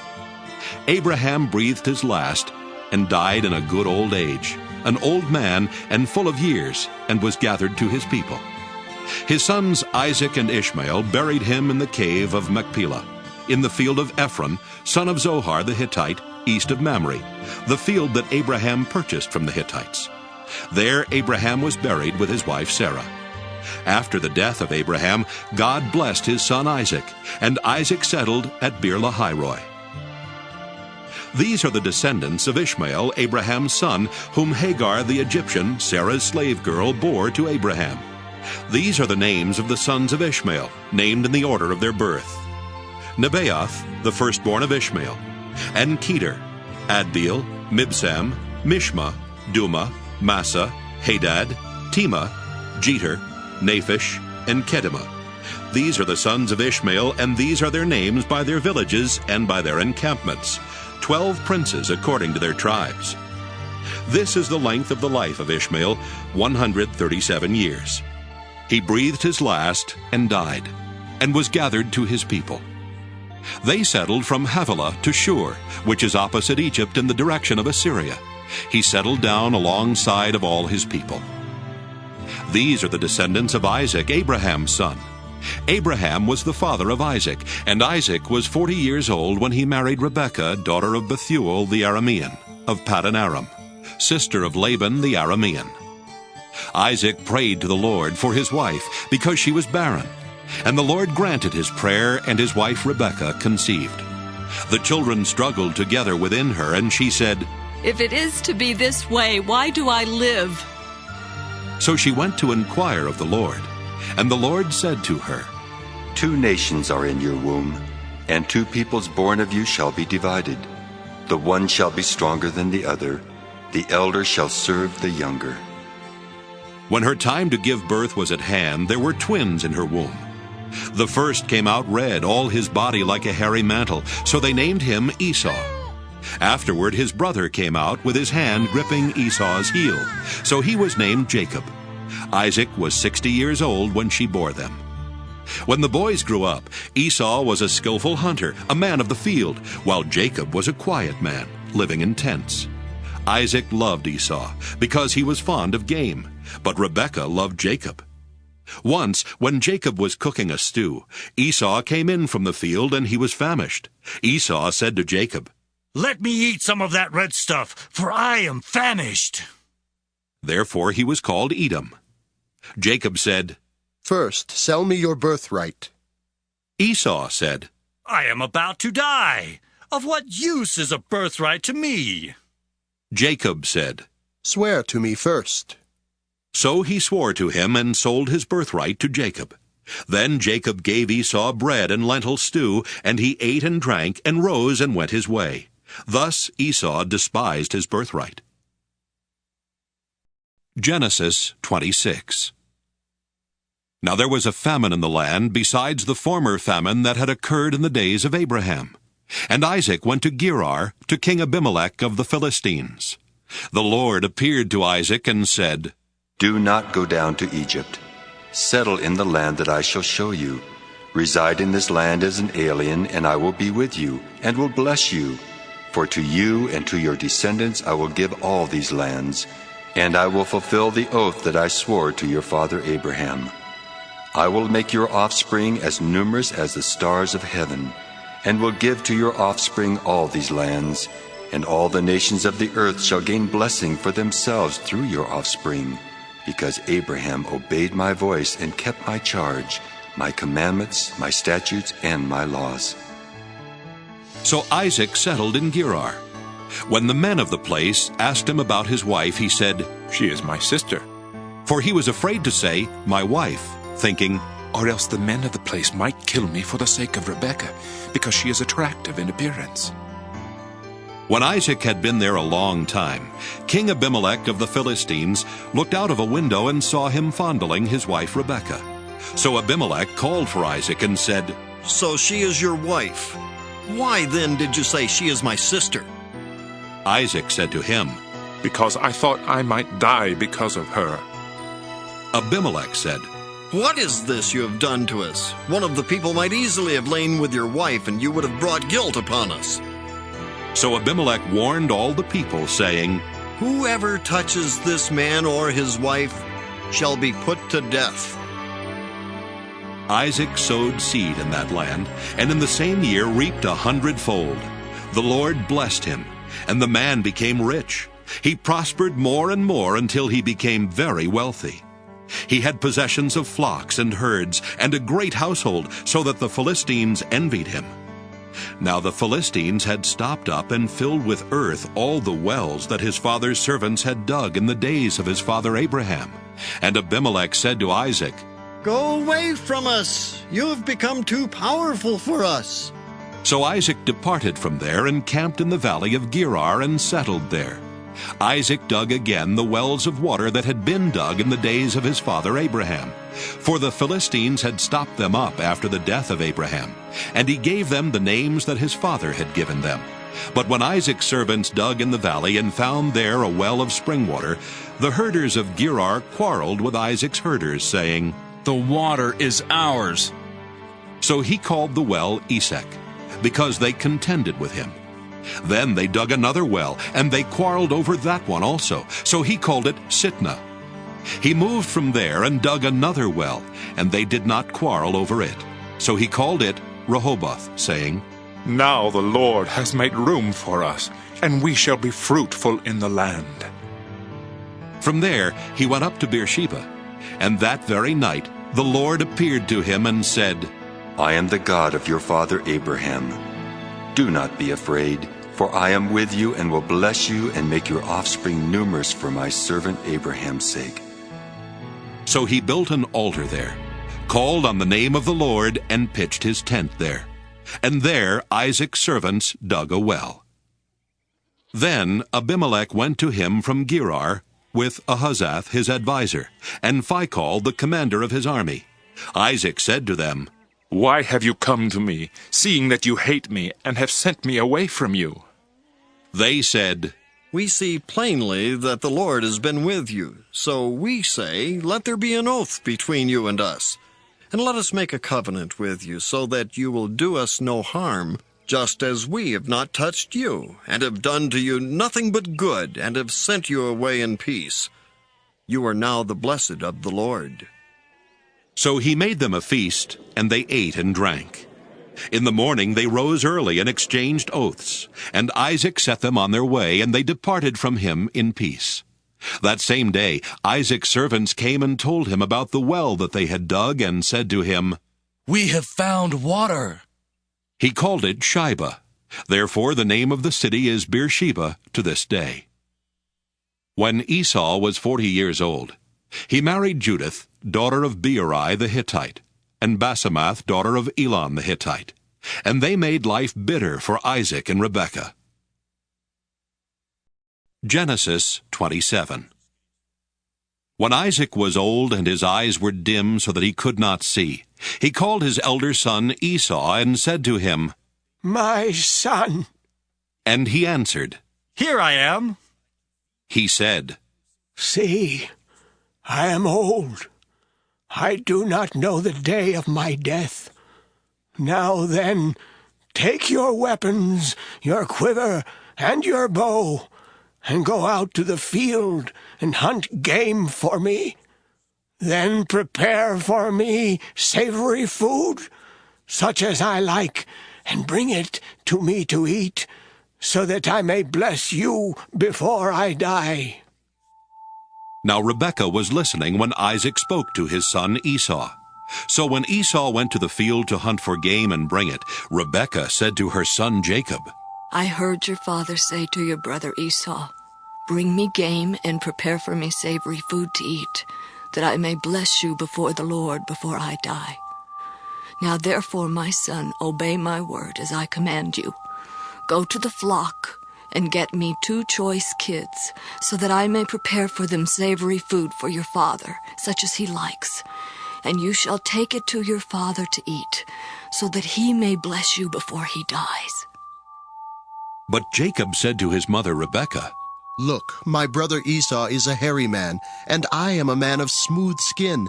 Perhaps my father will feel me, and I shall seem to be mocking him, and bring a curse on myself and not a blessing.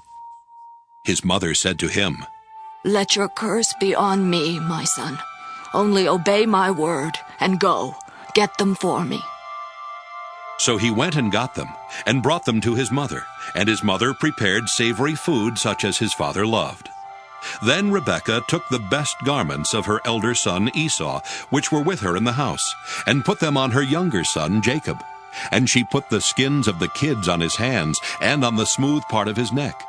Then she handed the savory food and the bread that she had prepared to her son Jacob.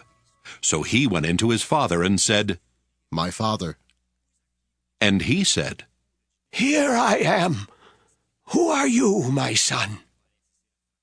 Jacob said to his father, I am Esau, your firstborn. I have done as you told me. Now sit up and eat of my game, so that you may bless me. But Isaac said to his son, How is it that you have found it so quickly, my son? He answered, Because the Lord your God granted me success. Then Isaac said to Jacob, Come near, that I may feel you, my son. to know whether you are really my son Esau or not." So Jacob went up to his father Isaac, who felt him, and said, "The voice is Jacob's voice, but the hands are the hands of Esau." He did not recognize him, because his hands were hairy like his brother Esau's hands. So he blessed him. He said, "Are you really my son Esau?" He answered, "I am." Then he said, "Bring it to me, that I may eat of my son's game and bless you." So he brought it to him, and he ate. And he brought him wine, and he drank. Then his father Isaac said to him, "Come near and kiss me, my son." So he came near and kissed him. And he smelled the smell of his garments, and blessed him, and said, "Ah, the smell of my son is like the smell of a field that the Lord has blessed. May God give you of the dew of heaven, and of the fatness of the earth, and plenty of grain and wine. Let peoples serve you, and nations bow down to you.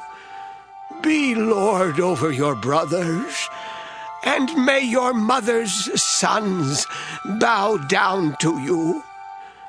Cursed be everyone who curses you, and blessed be everyone who blesses you." As soon as Isaac had finished blessing Jacob, when Jacob had scarcely gone out from the presence of his father Isaac, his brother Esau came in from his hunting. He also prepared savory food and brought it to his father. And he said to his father, "Let my father sit up and eat of his son's game, so that you may bless me." His father Isaac said to him, "Who are you?" He answered, "I am your firstborn son Esau." Then Isaac trembled violently and said, "Who was it then that hunted game and brought it to me?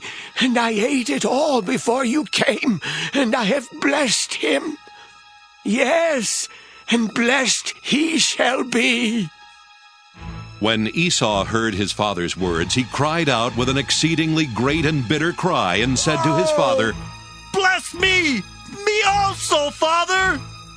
But he said, "Your brother came deceitfully, and he has taken away your blessing." Esau said, "Is he not rightly named Jacob? For he has supplanted me these 2 times. He took away my birthright, and look, now he has taken away my blessing." Then he said, "Have you not reserved a blessing for me?"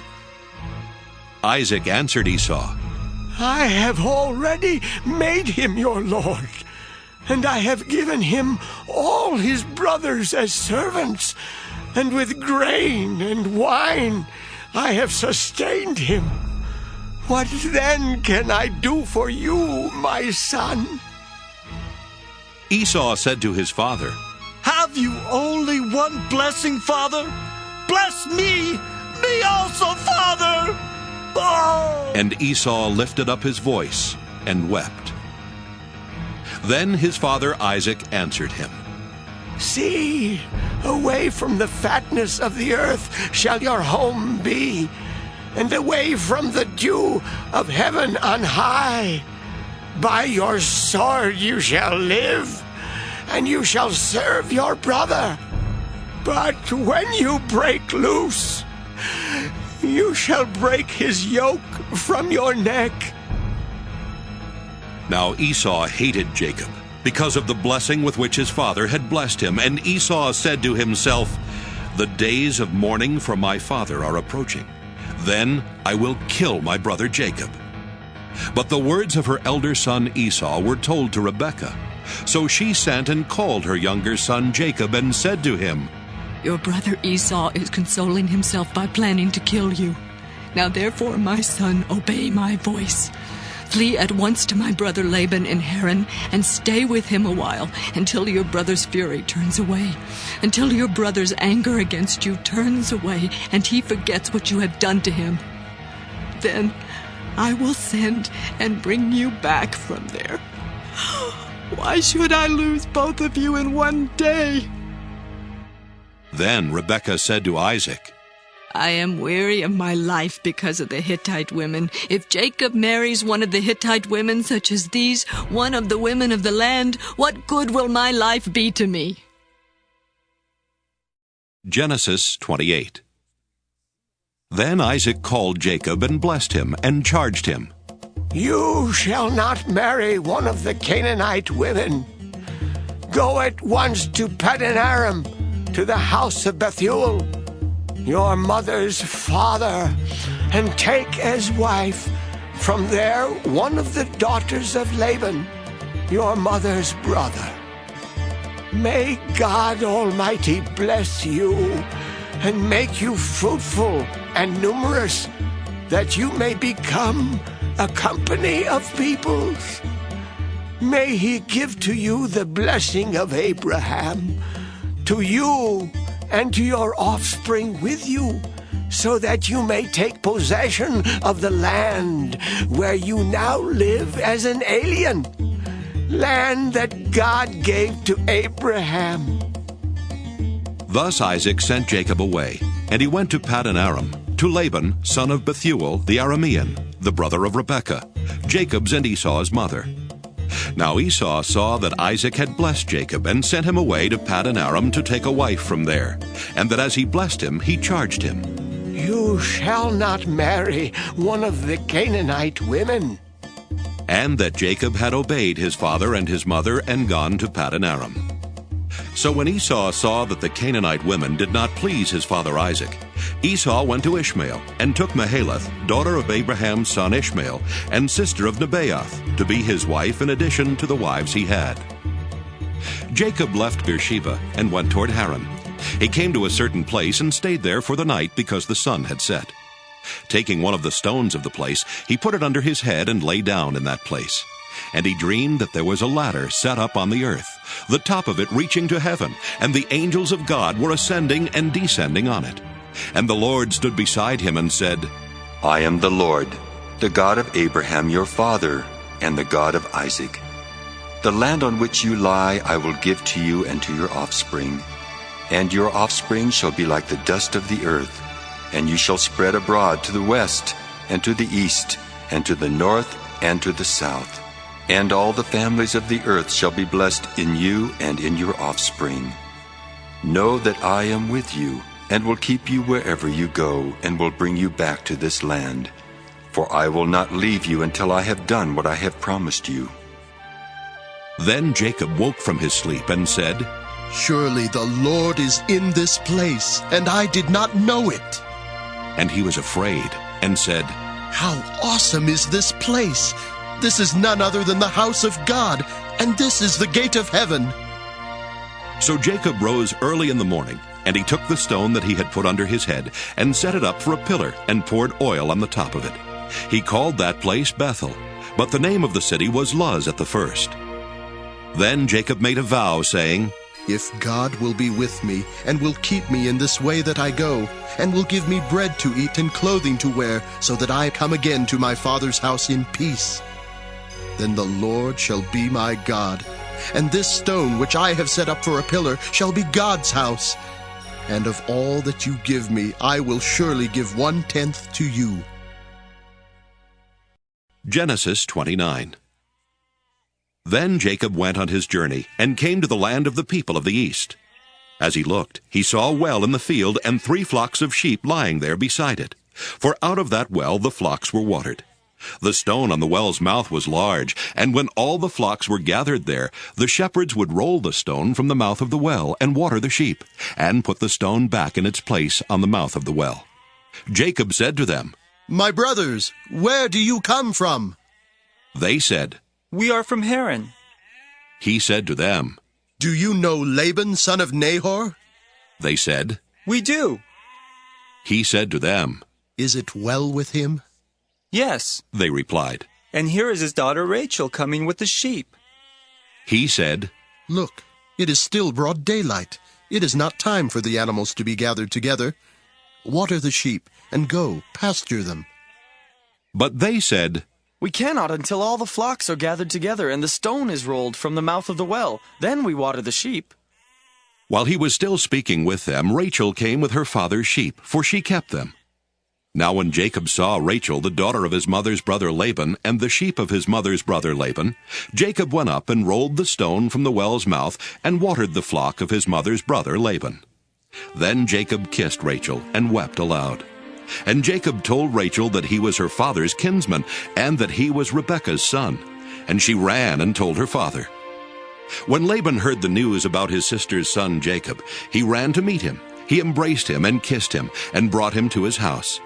Jacob told Laban all these things, and Laban said to him, Surely you are my bone and my flesh. And he stayed with him a month. Then Laban said to Jacob, Because you are my kinsman, should you therefore serve me for nothing? Tell me, what shall your wages be? Now Laban had 2 daughters. The name of the elder was Leah, and the name of the younger was Rachel. Leah's eyes were lovely, and Rachel was graceful and beautiful. Jacob loved Rachel, so he said, I will serve you 7 years for your younger daughter Rachel. Laban said, It is better that I give her to you than that I should give her to any other man. Stay with me. So Jacob served 7 years for Rachel, and they seemed to him but a few days because of the love he had for her. Then Jacob said to Laban, Give me my wife, that I may go in to her, for my time is completed. So Laban gathered together all the people of the place and made a feast. But in the evening he took his daughter Leah and brought her to Jacob, and he went in to her. Laban gave his maid Zilpah to his daughter Leah to be her maid. When morning came, it was Leah, and Jacob said to Laban, What is this you have done to me? Did I not serve with you for Rachel? Why then have you deceived me? Laban said, This is not done in our country, giving the younger before the firstborn. Complete the week of this one, and we will give you the other also in return for serving me another 7 years. Jacob did so and completed her week. Then Laban gave him his daughter Rachel as a wife. Laban gave his maid Bilhah to his daughter Rachel to be her maid. So Jacob went into Rachel also, and he loved Rachel more than Leah. He served Laban for another 7 years. When the Lord saw that Leah was unloved, he opened her womb, but Rachel was barren. Leah conceived and bore a son, and she named him Reuben, for she said, Because the Lord has looked on my affliction, surely now my husband will love me. She conceived again and bore a son, and said, Because the Lord has heard that I am hated, he has given me this son also. And she named him Simeon. Again she conceived and bore a son, and said, Now this time my husband will be joined to me, because I have borne him 3 sons. Therefore he was named Levi.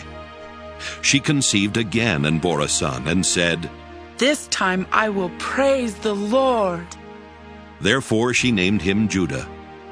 Then she ceased bearing. Genesis 30. When Rachel saw that she had bore Jacob no children, she envied her sister, and she said to Jacob, Give me children, or I shall die. Jacob became very angry with Rachel and said, Am I in the place of God, who has withheld from you the fruit of the womb? Then she said, Here is my maid Bilhah. Go into her, that she may bear upon my knees, and that I too may have children through her. So she gave him her maid Bilhah as a wife, and Jacob went into her. And Bilhah conceived and bore Jacob a son. Then Rachel said, God has judged me, and has also heard my voice, and given me a son. Therefore she named him Dan. Rachel's maid Bilhah conceived again and bore Jacob a second son.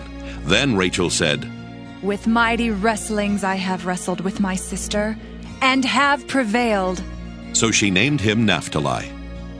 When Leah saw that she had ceased bearing children, she took her maid Zilpah and gave her to Jacob as a wife. Then Leah's maid Zilpah bore Jacob a son, and Leah said, Good fortune.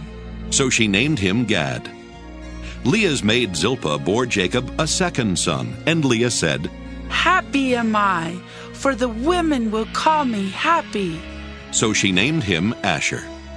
In the days of wheat harvest, Reuben went and found mandrakes in the field and brought them to his mother Leah. Then Rachel said to Leah, Please give me some of your son's mandrakes. But she said to her, Is it a small matter that you have taken away my husband? Would you take away my son's mandrakes also? Rachel said, Then he may lie with you tonight for your son's mandrakes. When Jacob came from the field in the evening, Leah went out to meet him and said, You must come in to me, for I have hired you with my son's mandrakes. So he lay with her that night, and God heeded Leah, and she conceived and bore Jacob a fifth son. Leah said, God has given me my hire, because I gave my maid to my husband. So she named him Issachar. And Leah conceived again, and she bore Jacob a sixth son. Then Leah said, God has endowed me with a good dowry. Now my husband will honor me, because I have borne him 6 sons. So she named him Zebulun. Afterward she bore a daughter and named her Dinah. Then God remembered Rachel, and God heeded her and opened her womb. She conceived and bore a son and said, God has taken away my reproach. And she named him Joseph, saying, May the Lord add to me another son. When Rachel had borne Joseph, Jacob said to Laban, Send me away, that I may go to my own home and country. Give me my wives and my children for whom I have served you, and let me go, for you know very well the service I have given you. But Laban said to him, If you will allow me to say so, I have learned by divination that the Lord has blessed me because of you. Name your wages, and I will give it. Jacob said to him, You yourself know how I have served you, and how your cattle have fared with me. For you had little before I came, and it has increased abundantly. And the Lord has blessed you wherever I turned. But now when shall I provide for my own household also? He said, What shall I give you? Jacob said, You shall not give me anything. If you will do this for me, I will again feed your flock and keep it. Let me pass through all your flock today, removing from it every speckled and spotted sheep, and every black lamb, and the spotted and speckled among the goats, and such shall be my wages. So my honesty will answer for me later, when you come to look into my wages with you. Everyone that is not speckled and spotted among the goats, and black among the lambs, if found with me, shall be counted stolen. Laban said, Good. Let it be as you have said. But that day Laban removed the male goats that were striped and spotted, and all the female goats that were speckled and spotted, every one that had white on it, and every lamb that was black, and put them in charge of his sons. And he set a distance of 3 days' journey between himself and Jacob, while Jacob was pasturing the rest of Laban's flock. Then Jacob took fresh rods of poplar and almond and plane, and peeled white streaks in them, exposing the white of the rods. He set the rods that he had peeled in front of the flocks in the troughs, that is, the watering places, where the flocks came to drink. And since they bred when they came to drink, the flocks bred in front of the rods. And so the flocks produced young that were striped, speckled, and spotted. Jacob separated the lambs, and set the faces of the flocks toward the striped, and the completely black animals in the flock of Laban. And he put his own droves apart, and did not put them with Laban's flock. Whenever the stronger of the flock were breeding, Jacob laid the rods in the troughs before the eyes of the flock, that they might breed among the rods. But for the feebler of the flock, he did not lay them there. So the feebler were Laban's, and the stronger Jacob's. Thus the man grew exceedingly rich, and had large flocks, and male and female slaves, and camels and donkeys. Genesis 31. Now Jacob heard that the sons of Laban were saying, Jacob has taken all that was our father's. He has gained all this wealth from what belonged to our father. And Jacob saw that Laban did not regard him as favorably as he did before. Then the Lord said to Jacob, Return to the land of your ancestors and to your kindred, and I will be with you. So Jacob sent and called Rachel and Leah into the field where his flock was, and said to them, I see that your father does not regard me as favorably as he did before, but the God of my father has been with me. You know that I have served your father with all my strength, yet your father has cheated me and changed my wages 10 times, but God did not permit him to harm me. If he said, the speckled shall be your wages, then all the flock bore speckled. And if he said, the striped shall be your wages, then all the flock bore striped. Thus God has taken away the livestock of your father and given them to me. During the mating of the flock, I once had a dream in which I looked up and saw that the male goats that leaped upon the flock were striped, speckled, and mottled. Then the angel of God said to me in the dream, Jacob, and I said, Here I am. And he said, Look up and see that all the goats that leap on the flock are striped, speckled, and mottled. For I have seen all that Laban is doing to you. I am the God of Bethel, where you anointed a pillar and made a vow to me. Now leave this land at once and return to the land of your birth. Then Rachel and Leah answered him, Is there any portion or inheritance left to us in our father's house? Are we not regarded by him as foreigners? For he has sold us, and he has been using up the money given for us. All the property that God has taken away from our father belongs to us and to our children. Now then, do whatever God has said to you. So Jacob arose and set his children and his wives on camels, and he drove away all his livestock, all the property that he had gained, the livestock in his possession that he had acquired in Padan Aram, to go to his father Isaac in the land of Canaan. Now Laban had gone to shear his sheep, and Rachel stole her father's household gods. And Jacob deceived Laban the Aramean, in that he did not tell him that he intended to flee. So he fled with all that he had. Starting out, he crossed the Euphrates and set his face toward the hill country of Gilead. On the 3rd day, Laban was told that Jacob had fled. So he took his kinsfolk with him and pursued him for 7 days, until he caught up with him in the hill country of Gilead. But God came to Laban the Aramean in a dream by night and said to him, Take heed that you say not a word to Jacob, either good or bad. Laban overtook Jacob. Now Jacob had pitched his tent in the hill country, and Laban with his kinsfolk camped in the hill country of Gilead. Laban said to Jacob, What have you done? You have deceived me and carried away my daughters like captives of the sword. Why did you flee secretly and deceive me and not tell me? I would have sent you away with mirth and songs, with tambourine and lyre. And why did you not permit me to kiss my sons and my daughters farewell? What you have done is foolish. It is in my power to do you harm. But the God of your father spoke to me last night, saying, Take heed that you speak to Jacob neither good nor bad. Even though you had to go because you longed greatly for your father's house, why did you steal my gods? Jacob answered Laban, Because I was afraid, for I thought that you would take your daughters from me by force. But anyone with whom you find your gods shall not live. In the presence of our kinsfolk, point out what I have that is yours, and take it. Now Jacob did not know that Rachel had stolen the gods. So Laban went into Jacob's tent, and into Leah's tent, and into the tent of the 2 maids, but he did not find them. And he went out of Leah's tent and entered Rachel's. Now Rachel had taken the household gods and put them in the camel's saddle and sat on them. Laban felt all about in the tent, but did not find them. And she said to her father, Let not my lord be angry that I cannot rise before you, for the way of women is upon me. So he searched, but did not find the household gods.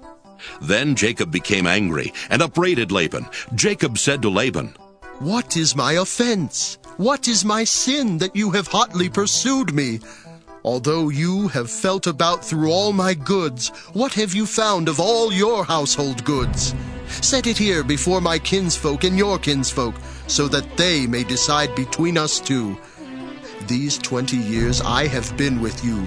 Your ewes and your female goats have not miscarried, and I have not eaten the rams of your flocks. That which was torn by wild beasts I did not bring to you.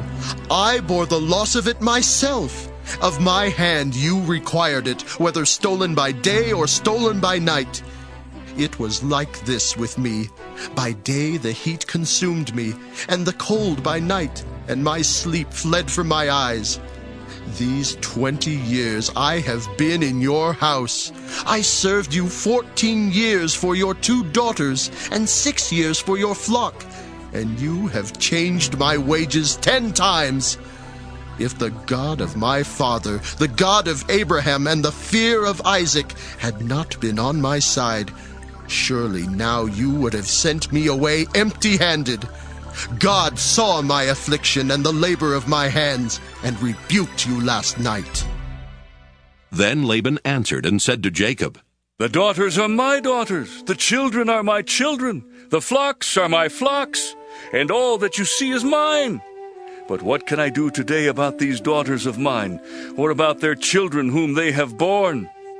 Come now, let us make a covenant, you and I, and let it be a witness between you and me." So Jacob took a stone and set it up as a pillar. And Jacob said to his kinsfolk, "Gather stones." And they took stones and made a heap, and they ate there by the heap. Laban called it Jegar-Sahadutha, but Jacob called it Gilead. Laban said, "This heap is a witness between you and me today." Therefore he called it Gilead, and the pillar Mizpah, for he said, "The Lord watch between you and me when we are absent one from the other. If you ill-treat my daughters, or if you take wives in addition to my daughters, though no one else is with us, remember that God is witness between you and me." Then Laban said to Jacob, "See this heap, and see the pillar which I have set between you and me. This heap is a witness, and the pillar is a witness, that I will not pass beyond this heap to you, and you will not pass beyond this heap and this pillar to me for harm. May the God of Abraham and the God of Nahor, the God of their father, judge between us." So Jacob swore by the fear of his father Isaac, and Jacob offered a sacrifice on the height, and called his kinsfolk to eat bread. And they ate bread and tarried all night in the hill country. Early in the morning, Laban rose up and kissed his grandchildren and his daughters and blessed them. Then he departed and returned home. Genesis 32. Jacob went on his way, and the angels of God met him, and when Jacob saw them, he said, "This is God's camp." So he called that place Mahanaim.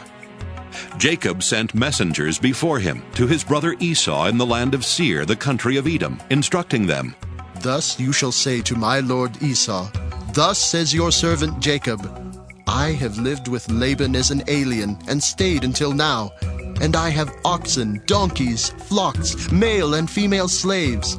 And I have sent to tell my lord, in order that I may find favor in your sight."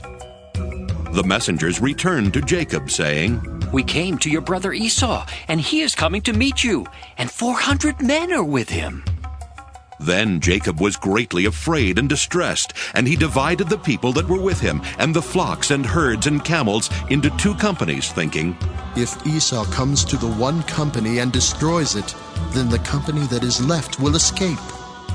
And Jacob said, "O God of my father Abraham, and God of my father Isaac, O Lord, who said to me, Return to your country and to your kindred, and I will do you good.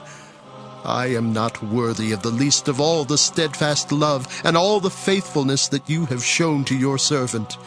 For with only my staff I crossed this Jordan, and now I have become 2 companies. Deliver me, please, from the hand of my brother, from the hand of Esau, for I am afraid of him. He may come and kill us all, the mothers with the children. Yet you have said, I will surely do you good, and make your offspring as the sand of the sea, which cannot be counted because of their number." So he spent that night there, and from what he had with him, he took a present for his brother Esau, 200 female goats and 20 male goats, 200 ewes and 20 rams, 30 milch camels and their colts, 40 cows and 10 bulls, 20 female donkeys and 10 male donkeys. These he delivered into the hand of his servants, every drove by itself, and said to his servants, "Pass on ahead of me, and put a space between drove and drove." He instructed the foremost. When Esau my brother meets you and asks you, "To whom do you belong? Where are you going? And whose are these ahead of you?" then you shall say, "They belong to your servant Jacob. They are a present sent to my lord Esau, and moreover he is behind us." He likewise instructed the second and the third and all who followed the droves. You shall say the same thing to Esau when you meet him, and you shall say, "Moreover your servant Jacob is behind us."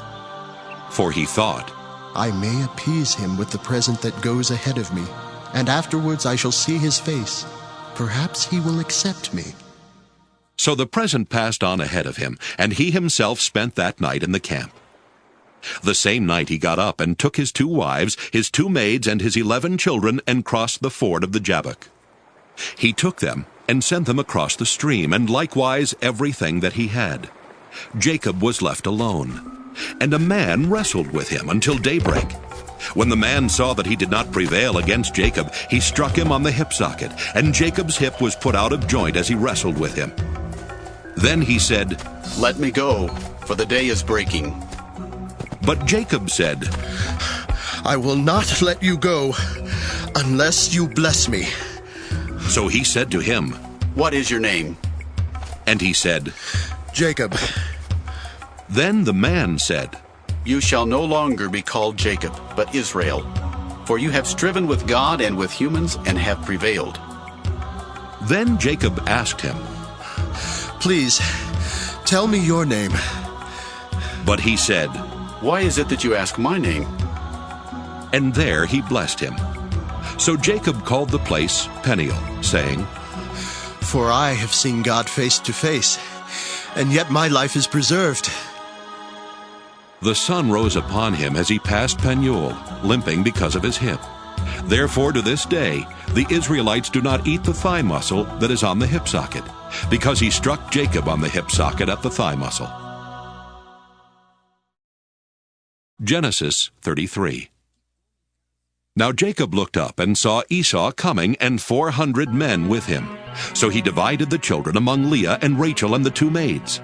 He put the maids with their children in front, then Leah with her children, and Rachel and Joseph last of all. He himself went on ahead of them, bowing himself to the ground 7 times until he came near his brother. But Esau ran to meet him and embraced him, and fell on his neck and kissed him, and they wept. When Esau looked up and saw the women and children, he said, Who are these with you? Jacob said, The children whom God has graciously given your servant. Then the maids drew near, they and their children, and bowed down. Leah likewise and her children drew near and bowed down, and finally Joseph and Rachel drew near, and they bowed down. Esau said, What do you mean by all this company that I met?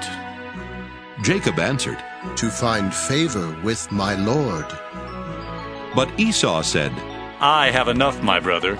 Keep what you have for yourself. Jacob said, No, please. If I find favor with you, then accept my present from my hand. For truly to see your face is like seeing the face of God, since you have received me with such favor. Please accept my gift that is brought to you, because God has dealt graciously with me, and because I have everything I want. So he urged him, and he took it. Then Esau said, Let us journey on our way, and I will go alongside you. But Jacob said to him, My Lord knows that the children are frail, and that the flocks and herds which are nursing are a care to me. And if they are overdriven for one day, all the flocks will die. Let my Lord pass on ahead of his servant, and I will lead on slowly, according to the pace of the cattle that are before me, and according to the pace of the children, until I come to my Lord in Seir. So Esau said, Let me leave with you some of the people who are with me. But he said, Why should my Lord be so kind to me? So Esau returned that day on his way to Seir, but Jacob journeyed to Succoth, and built himself a house, and made booths for his cattle. Therefore the place is called Succoth. Jacob came safely to the city of Shechem, which is in the land of Canaan, on his way from Padan Aram, and he camped before the city. And from the sons of Hamor, Shechem's father, he bought for 100 pieces of money the plot of land on which he had pitched his tent. There he erected an altar, and called it El Elohe Israel. Genesis 34. Now Dinah, the daughter of Leah, whom she had borne to Jacob, went out to visit the women of the region. When Shechem, son of Hamor the Hivite, prince of the region, saw her, he seized her and lay with her by force. And his soul was drawn to Dinah, daughter of Jacob. He loved the girl, and spoke tenderly to her. So Shechem spoke to his father Hamor, saying, "Get me this girl to be my wife." Now Jacob heard that Shechem had defiled his daughter Dinah, but his sons were with his cattle in the field, so Jacob held his peace until they came. And Hamor, the father of Shechem, went out to Jacob to speak with him, just as the sons of Jacob came in from the field. When they heard of it, the men were indignant and very angry, because he had committed an outrage in Israel by lying with Jacob's daughter, for such a thing ought not to be done. But Hamor spoke with them, saying, "The heart of my son Shechem longs for your daughter. Please give her to him in marriage. Make marriages with us. Give your daughters to us, and take our daughters for yourselves. You shall live with us, and the land shall be open to you. Live and trade in it, and get property in it." Shechem also said to her father and to her brothers, "Let me find favor with you, and whatever you say to me I will give. Put the marriage present and gift as high as you like, and I will give whatever you ask me. Only give me the girl to be my wife." The sons of Jacob answered Shechem and his father Hamor deceitfully, because he had defiled their sister Dinah. They said to them, "We cannot do this thing, to give our sister to one who is uncircumcised, for that would be a disgrace to us. Only on this condition will we consent to you, that you will become as we are, and every male among you be circumcised. Then we will give our daughters to you, and we will take your daughters for ourselves, and we will live among you and become one people. But if you will not listen to us and be circumcised, then we will take our daughter and be gone." Their words pleased Hamor and Hamor's son Shechem, and the young man did not delay to do the thing, because he was delighted with Jacob's daughter. Now he was the most honored of all his family. So Hamor and his son Shechem came to the gate of their city and spoke to the men of their city, saying, "These people are friendly with us. Let them live in the land and trade in it, for the land is large enough for them. Let us take their daughters in marriage, and let us give them our daughters.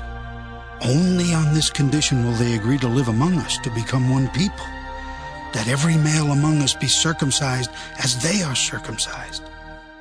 Will not their livestock, their property, and all their animals be ours?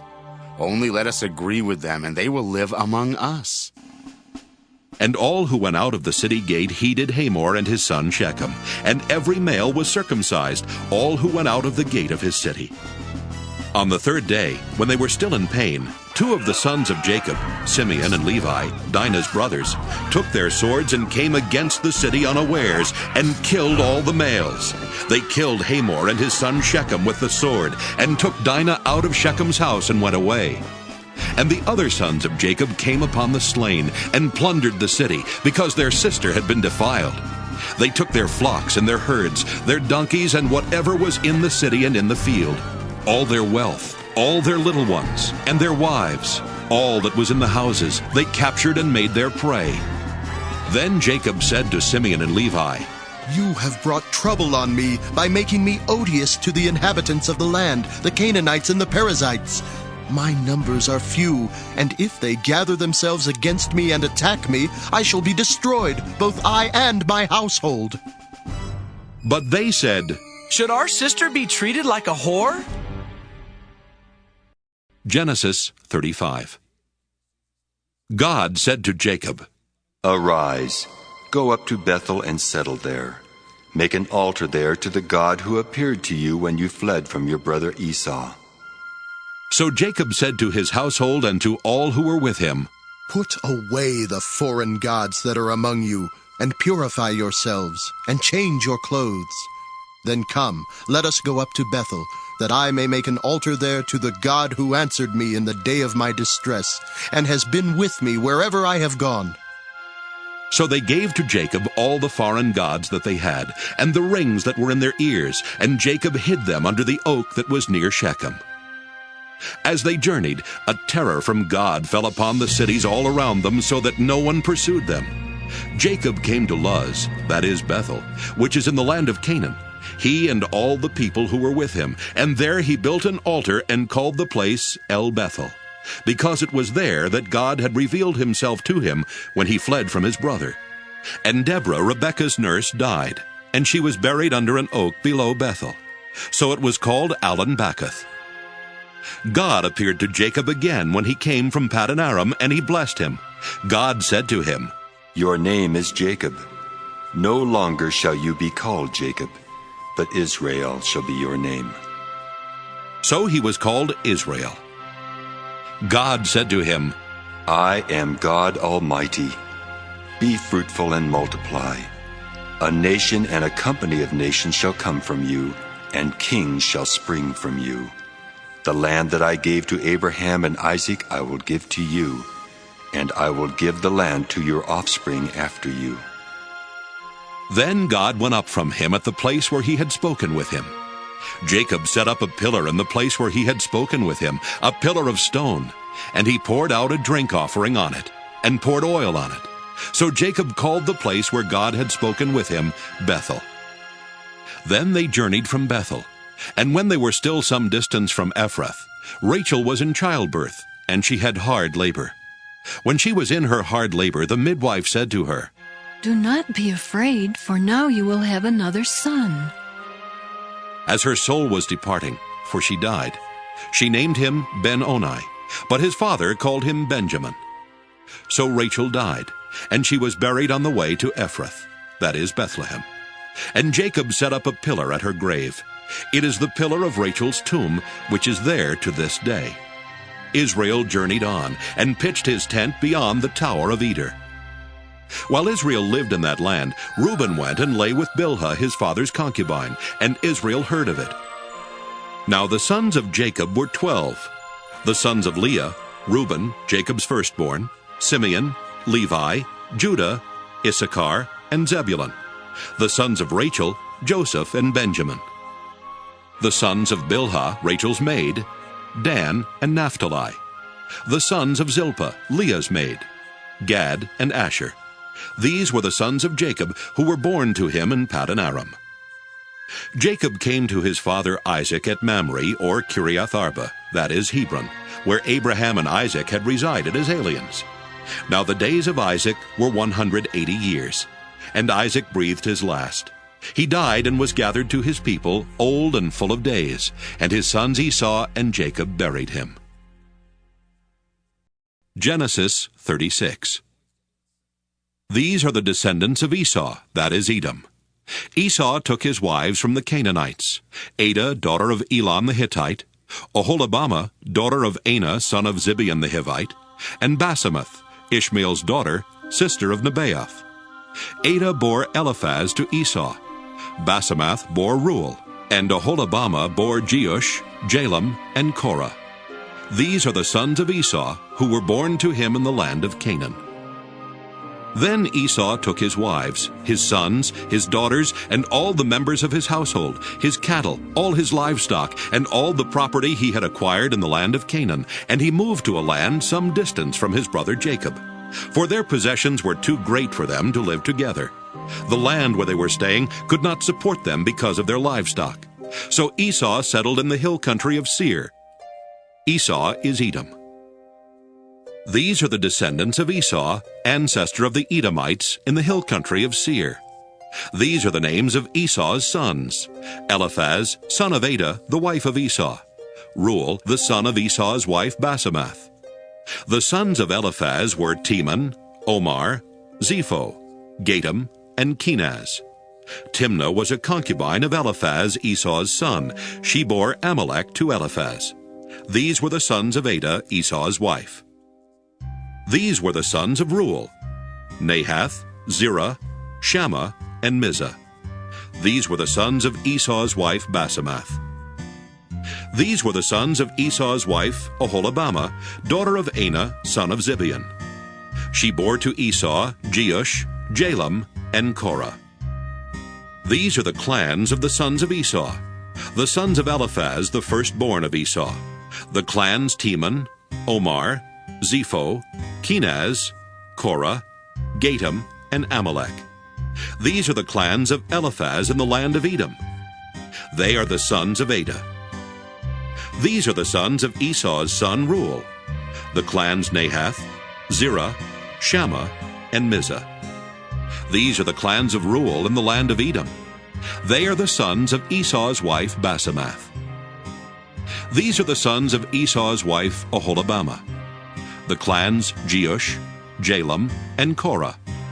These are the clans born of Esau's wife Oholibamah, the daughter of Anah. These are the sons of Esau, that is Edom, and these are their clans. These are the sons of Seir the Horite, the inhabitants of the land: Lotan, Shobal, Zibeon, Anah, Dishon, Ezer, and Dishan.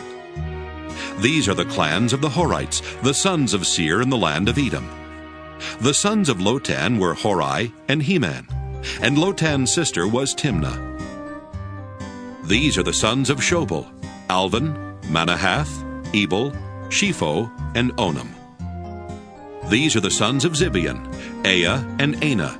He is the Anah who found the springs in the wilderness as he pastured the donkeys of his father Zibeon. These are the children of Anah: Dishon and Oholibamah, daughter of Anah. These are the sons of Dishon: Hemdan, Eshban, Ithran, and Kiran. These are the sons of Ezer: Bilhan, Zaavan, and Achan. These are the sons of Dishan: Uz and Aran. These are the clans of the Horites, the clans Lotan, Shobal, Zibeon, Anah, Dishon, Ezer, and Dishan. These are the clans of the Horites, clan by clan, in the land of Seir. These are the kings who reigned in the land of Edom before any king reigned over the Israelites. Bela, son of Beor, reigned in Edom, the name of his city being Dinhabah. Bela died, and Jobab, son of Zerah of Bozrah, succeeded him as king. Jobab died, and Husham of the land of the Temanites succeeded him as king. Husham died, and Hadad, son of Bedad, who defeated Midian in the country of Moab, succeeded him as king, the name of his city being Avith. Hadad died, and Samlah of Masrekah succeeded him as king. Samlah died, and Shaul of Rehoboth on the Euphrates succeeded him as king. Shaul died, and Baal-Hanan, son of Akbor, succeeded him as king. Baal-Hanan, son of Akbor, died, and Hadar succeeded him as king, the name of his city being Pau. His wife's name was Mehetabel, the daughter of Matred, daughter of Mezahab. These are the names of the clans of Esau, according to their families and their localities by their names: the clans Timnah, Alva, Jetheth, Oholibamah, Elah, Pinon, Kenaz, Teman, Mibzar, Magdiel, and Iram. These are the clans of Edom, that is Esau, the father of Edom, according to their settlements in the land that they held. Genesis 37. Jacob settled in the land where his father had lived as an alien, the land of Canaan. This is the story of the family of Jacob. Joseph, being 17 years old, was shepherding the flock with his brothers. He was a helper to the sons of Bilhah and Zilpah, his father's wives. And Joseph brought a bad report of them to their father. Now Israel loved Joseph more than any other of his children, because he was the son of his old age. And he had made him a long robe with sleeves. But when his brothers saw that their father loved him more than all his brothers, they hated him, and could not speak peaceably to him. Once Joseph had a dream, and when he told it to his brothers, they hated him even more. He said to them, "Listen to this dream that I dreamed. There we were, binding sheaves in the field. Suddenly my sheaf rose and stood upright. Then your sheaves gathered around it and bowed down to my sheaf."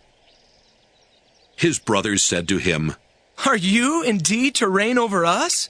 Are you indeed to have dominion over us?" So they hated him even more because of his dreams and his words. He had another dream and told it to his brothers, saying, "Look, I have had another dream. The sun, the moon, and 11 stars were bowing down to me. But when he told it to his father and to his brothers, his father rebuked him and said to him, "What kind of dream is this that you have had? Shall we indeed come, I and your mother and your brothers, and bow to the ground before you?" So his brothers were jealous of him, but his father kept the matter in mind. Now his brothers went to pasture their father's flock near Shechem, and Israel said to Joseph, "Are not your brothers pasturing the flock at Shechem? Come, I will send you to them." He answered, "Here I am." So he said to him, "Go now, see if it is well with your brothers and with the flock, and bring word back to me." So he sent him from the valley of Hebron. He came to Shechem, and a man found him wandering in the fields. The man asked him, "What are you seeking?" "I am seeking my brothers," he said. "Tell me, please, where are they pasturing the flock?" The man said, "They have gone away, for I have heard them say, 'Let us go to Dothan.'" So Joseph went after his brothers and found them at Dothan. They saw him from a distance, and before he came near to them, they conspired to kill him.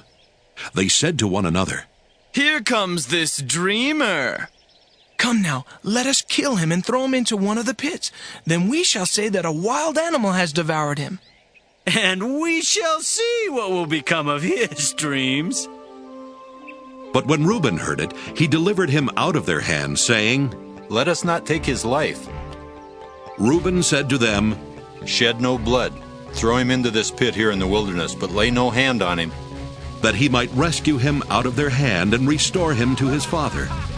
So when Joseph came to his brothers, they stripped him of his robe, the long robe with sleeves that he wore, and they took him and threw him into a pit. The pit was empty, there was no water in it. Then they sat down to eat, and looking up they saw a caravan of Ishmaelites coming from Gilead, with their camels carrying gum, balm, and resin, on their way to carry it down to Egypt. Then Judah said to his brothers, "What profit is it if we kill our brother and conceal his blood? Come, let us sell him to the Ishmaelites and not lay our hands on him, for he is our brother, our own flesh." And his brothers agreed. When some Midianite traders passed by, they drew Joseph up, lifting him out of the pit, and sold him to the Ishmaelites for 20 pieces of silver. And they took Joseph to Egypt. When Reuben returned to the pit and saw that Joseph was not in the pit, he tore his clothes. He returned to his brothers and said, "The boy is gone, and where can I turn?" Then they took Joseph's robe, slaughtered a goat, and dipped the robe in the blood. They had the long robe with sleeves taken to their father, and they said, "This we have found. See now whether it is your son's robe or not." He recognized it and said, "It is my son's robe. A wild animal has devoured him. Joseph is without doubt torn to pieces." Then Jacob tore his garments and put sackcloth on his loins, and mourned for his son many days. All his sons and all his daughters sought to comfort him, but he refused to be comforted and said, "No, I shall go down to Sheol to my son, mourning." Thus his father bewailed him.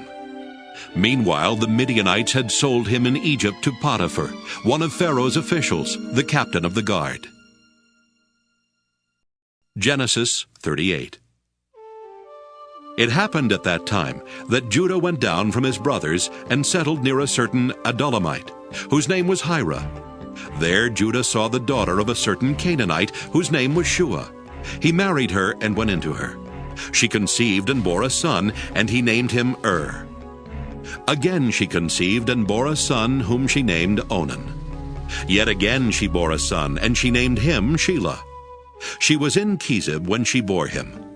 Judah took a wife for his firstborn. Her name was Tamar. But Judah's firstborn, was wicked in the sight of the Lord, and the Lord put him to death.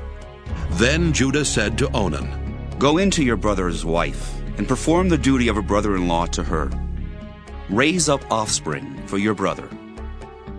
But since Onan knew that the offspring would not be his, he spilled his semen on the ground whenever he went into his brother's wife, so that he would not give offspring to his brother. What he did was displeasing in the sight of the Lord, and he put him to death also. Then Judah said to his daughter-in-law Tamar, "Remain a widow in your father's house until my son Shelah grows up." For he feared that he too would die like his brothers. So Tamar went to live in her father's house.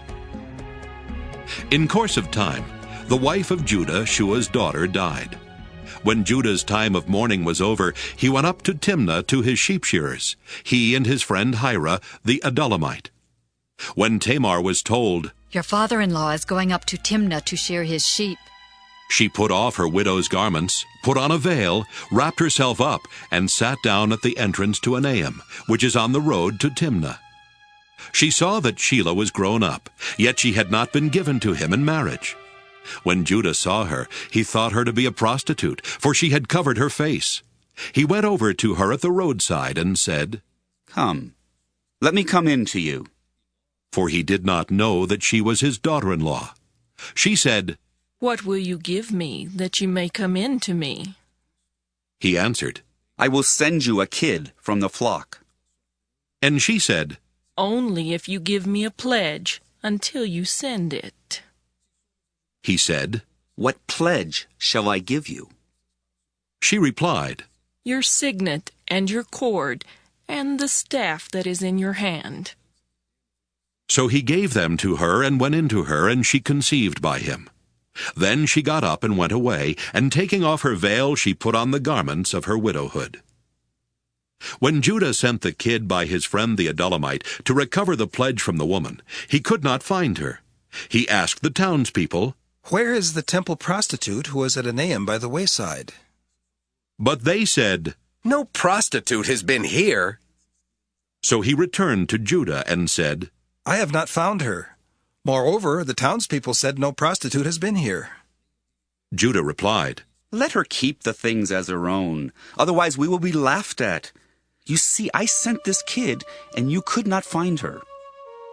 About 3 months later, Judah was told, "Your daughter-in-law Tamar has played the whore. Moreover, she is pregnant as a result of whoredom." And Judah said, "Bring her out, and let her be burned." As she was being brought out, she sent word to her father-in-law. "It was the owner of these who made me pregnant." And she said, "Take note, please, whose these are, the signet and the cord and the staff."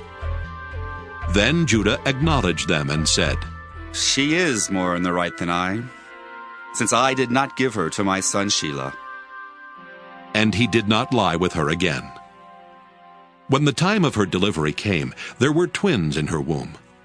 While she was in labor, one put out a hand, and the midwife took and bound on his hand a crimson thread, saying, "This one came out first." But just then he drew back his hand, and out came his brother, and she said, "What a breach you have made for yourself."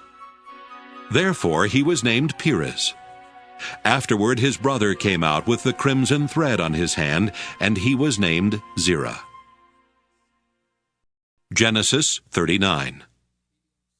Now Joseph was taken down to Egypt, and Potiphar, an officer of Pharaoh, the captain of the guard, an Egyptian, bought him from the Ishmaelites who had brought him down there. The Lord was with Joseph, and he became a successful man. He was in the house of his Egyptian master. His master saw that the Lord was with him, and that the Lord caused all that he did to prosper in his hands. So Joseph found favor in his sight and attended him. He made him overseer of his house, and put him in charge of all that he had. From the time that he made him overseer in his house, and over all that he had, the Lord blessed the Egyptian's house for Joseph's sake. The blessing of the Lord was on all that he had in house and field. So he left all that he had in Joseph's charge, and with him there he had no concern for anything but the food that he ate. Now Joseph was handsome and good-looking, and after a time his master's wife cast her eyes on Joseph and said, "Lie with me." But he refused, and said to his master's wife, Look, with me here, my master has no concern about anything in the house, and he has put everything that he has in my hand. He is not greater in this house than I am, nor has he kept back anything from me except yourself, because you are his wife. How then could I do this great wickedness and sin against God?" And although she spoke to Joseph day after day, he would not consent to lie beside her or to be with her. One day, however, when he went into the house to do his work, and while no one else was in the house, she caught hold of his garment, saying, "Lie with me." But he left his garment in her hand, and fled and ran outside.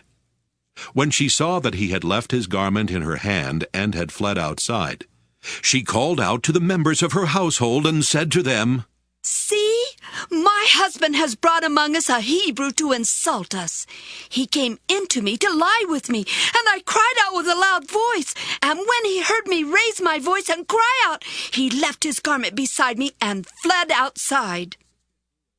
Then she kept his garment by her until his master came home, and she told him the same story, saying, "The Hebrew servant whom you have brought among us came into me to insult me. But as soon as I raised my voice and cried out, he left his garment beside me and fled outside." When his master heard the words that his wife spoke to him, saying, "This is the way your servant treated me," he became enraged. And Joseph's master took him and put him into the prison, the place where the king's prisoners were confined. He remained there in prison. But the Lord was with Joseph, and showed him steadfast love. He gave him favor in the sight of the chief jailer. The chief jailer committed to Joseph's care all the prisoners who were in the prison, and whatever was done there, he was the one who did it. The chief jailer paid no heed to anything that was in Joseph's care, because the Lord was with him, and whatever he did, the Lord made it prosper. Genesis 40. Some time after this, the cupbearer of the king of Egypt and his baker offended their lord the king of Egypt. Pharaoh was angry with his two officers, the chief cupbearer and the chief baker, and he put them in custody in the house of the captain of the guard, in the prison where Joseph was confined. The captain of the guard charged Joseph with them, and he waited on them, and they continued for some time in custody. One night they both dreamed, the cupbearer and the baker of the king of Egypt, who were confined in the prison, each his own dream, and each dream with its own meaning. When Joseph came to them in the morning, he saw that they were troubled. So he asked Pharaoh's officers who were with him in custody in his master's house, "Why are your faces downcast today?" They said to him, "We have had dreams, and there is no one to interpret them." And Joseph said to them, "Do not interpretations belong to God? Please tell them to me." So the chief cupbearer told his dream to Joseph, and said to him, "In my dream there was a vine before me, and on the vine there were 3 branches. As soon as it budded, its blossoms came out, and the clusters ripened into grapes. Pharaoh's cup was in my hand, and I took the grapes and pressed them into Pharaoh's cup, and placed the cup in Pharaoh's hand." Then Joseph said to him, "This is its interpretation. The 3 branches are 3 days. Within 3 days, Pharaoh will lift up your head and restore you to your office. And you shall place Pharaoh's cup in his hand, just as you used to do when you were his cupbearer. But remember me when it is well with you. Please do me the kindness to make mention of me to Pharaoh, and so get me out of this place. For in fact, I was stolen out of the land of the Hebrews, and here also I have done nothing that they should have put me into the dungeon." When the chief baker saw that the interpretation was favorable, he said to Joseph, "I also had a dream. There were 3 cake baskets on my head, and in the uppermost basket there were all sorts of baked food for Pharaoh, but the birds were eating it out of the basket on my head." And Joseph answered, "This is its interpretation. The 3 baskets are 3 days. Within 3 days Pharaoh will lift up your head from you and hang you on a pole, and the birds will eat the flesh from you." On the 3rd day, which was Pharaoh's birthday, he made a feast for all his servants, and lifted up the head of the chief cupbearer and the head of the chief baker among his servants. He restored the chief cupbearer to his cupbearing, and he placed the cup in Pharaoh's hand. But the chief baker he hanged, just as Joseph had interpreted to them. Yet the chief cupbearer did not remember Joseph, but forgot him. Genesis 41. After 2 whole years, Pharaoh dreamed that he was standing by the Nile, and there came up out of the Nile 7 sleek and fat cows, and they grazed in the reed grass. Then 7 other cows, ugly and thin, came up out of the Nile after them, and stood by the other cows on the bank of the Nile. The ugly and thin cows ate up the 7 sleek and fat cows, and Pharaoh awoke. Then he fell asleep and dreamed a second time. 7 ears of grain, plump and good, were growing on one stalk. Then 7 ears, thin and blighted by the east wind, sprouted after them. The thin ears swallowed up the 7 plump and full ears. Pharaoh awoke, and it was a dream. In the morning his spirit was troubled. So he sent and called for all the magicians of Egypt and all its wise men. Pharaoh told them his dreams, but there was no one who could interpret them to Pharaoh. Then the chief cupbearer said to Pharaoh, I remember my faults today. Once Pharaoh was angry with his servants and put me and the chief baker in custody in the house of the captain of the guard. We dreamed on the same night, he and I, each having a dream with its own meaning. A young Hebrew was there with us, a servant of the captain of the guard. When we told him, he interpreted our dreams to us, giving an interpretation to each according to his dream. As he interpreted to us, so it turned out. I was restored to my office, and the baker was hanged. Then Pharaoh sent for Joseph, and he was hurriedly brought out of the dungeon. When he had shaved himself and changed his clothes, he came in before Pharaoh. And Pharaoh said to Joseph, I have had a dream, and there is no one who can interpret it. I have heard it said of you that when you hear a dream, you can interpret it. Joseph answered Pharaoh, It is not I.